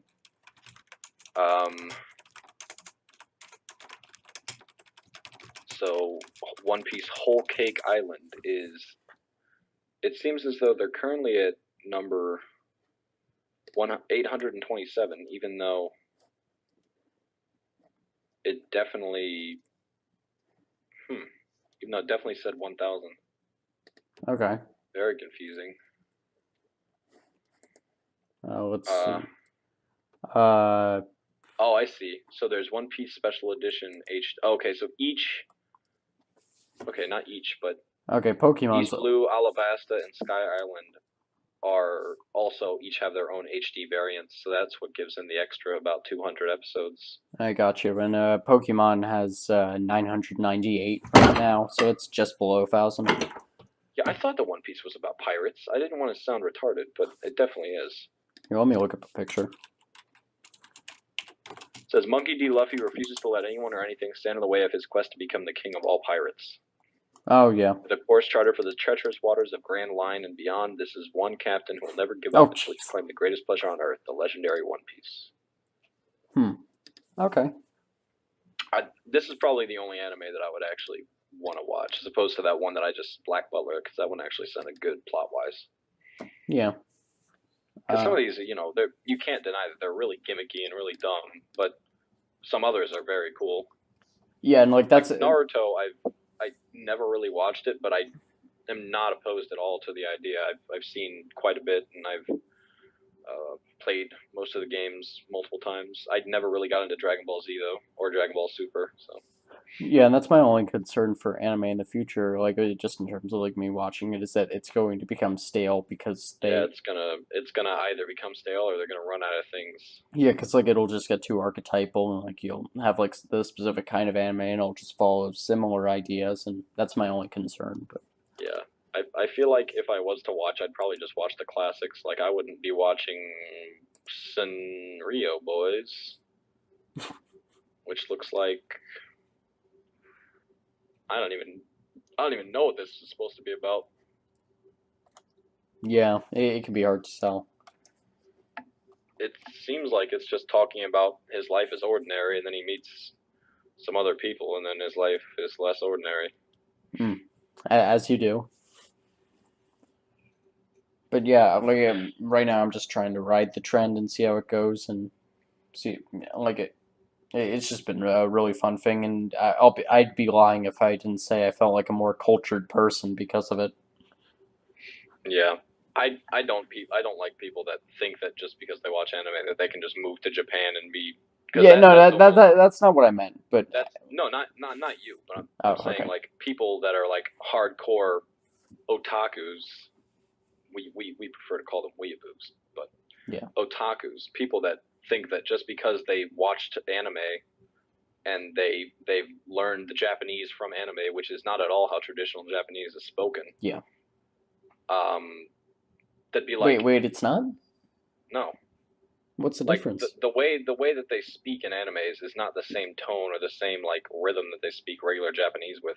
Okay, well, not the same tone. It's the same words, right? Yeah, it's the same words. It's just like they speak really formally. So like it'd be like me coming from Japan and because I saw a bunch of like American shows be like, let us go forth into the house. Follow me if you want to live your life and follow your dreams. And it's like weird. The way that the phrases are spoken is just not natural. Like Oh, you okay. can tell that there's a disconnect between people that actually learn Japanese and people that just watched a lot of anime. I see what you mean. But I'm saying that it's kind of insensitive, even though it's not the intention. It's a little bit insensitive to go to Japan thinking that you're ready to live in Japan. And it's almost like you're insulting everybody you talk to. Yeah, I can see how that would come off like that. Yeah. But I mean, I have no issues with anime. I just never got into it. It's just not my genre. But I might Yeah. watch something. I don't know. And like half of it for me is just like being surprised that I never really watched it before. Yeah, I think the only draw that I would have to it is I really like most art styles, Yeah. and I think that I would admire the work and the plot more than I'd admire basically anything else because I'd be like, this looks like it took a lot of work. That's why I enjoy watching so many animated movies, like when they come out, like Coco. I watched Coco, which is it's a kids movie, but the amount there was like I think when they said there's like 10 million lights in one of the scenes, and I was like, damn, Wow. animators had to take like days upon days of work, if not weeks, to make that scene come alive, and it's like 3 seconds long, and you're like, that's insane. And you imagine the amount of work the rest of the movie took. Like, that's the only reason I watch animated movies. sometimes the plot is interesting to me, but it's more just to marvel at how good these people are at their jobs. Yeah, I mean that's how you get what like a 98% on Rotten Tomatoes. Yeah. Whew. I thought it was pretty similar to the Book of Life in the way that it was like Dia de los Muertos, but Yeah, it was really good. It was actually a really good movie. watching it in Spanish class kind of ruined that one for me, but Yeah, unfortunate. stupid Riho. Stupid Riho. Okay, I think that's about it for us. Yeah, that might be about it. Yeah. So yeah, I'm just about having to get off here, so this is good timing. yeah, that was a good recap. We're gonna have to come back on pretty soon because yeah, I think we covered all the stuff that we've been doing in the past little bit, covering what's been going on in the world, at least in I think I have a really good idea that we could do. Yeah. If you wanted to start doing this more regularly, we could both start an anime at the same time and then talk about it when we get on here. Oh, that'd be fun. I feel like that would be pretty fun, but we'd have to pick one. Yeah. Okay. Well, we'll be texting. We'll talk about that at another time. Yeah. Yeah. Definitely. Well, if you guys enjoyed that, and if you're looking forward to a possible anime review as much as I may be, well, I'll have to think about it, and hopefully you guys will when you're giving us your 5-star review on iTunes, or heck, just even a normal review. I'll take a 3-star actually. Yeah. Or I'll take anything above 1 star. If you hated us, tell us why. Tell us any improvements. Any constructive criticism is very much appreciated. Yes, 1 stars are not constructive; those are stars. Yeah, and yeah, make sure to listen to all of them because they're all good. They all have interesting people, and a lot of them have Andrew. So if you're listening this far, you probably like him, and you probably want to listen to more of him.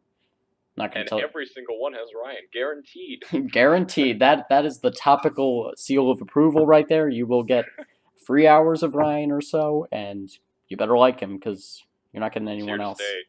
Yeah. Well, thanks you guys for listening, and I'll talk to you next time.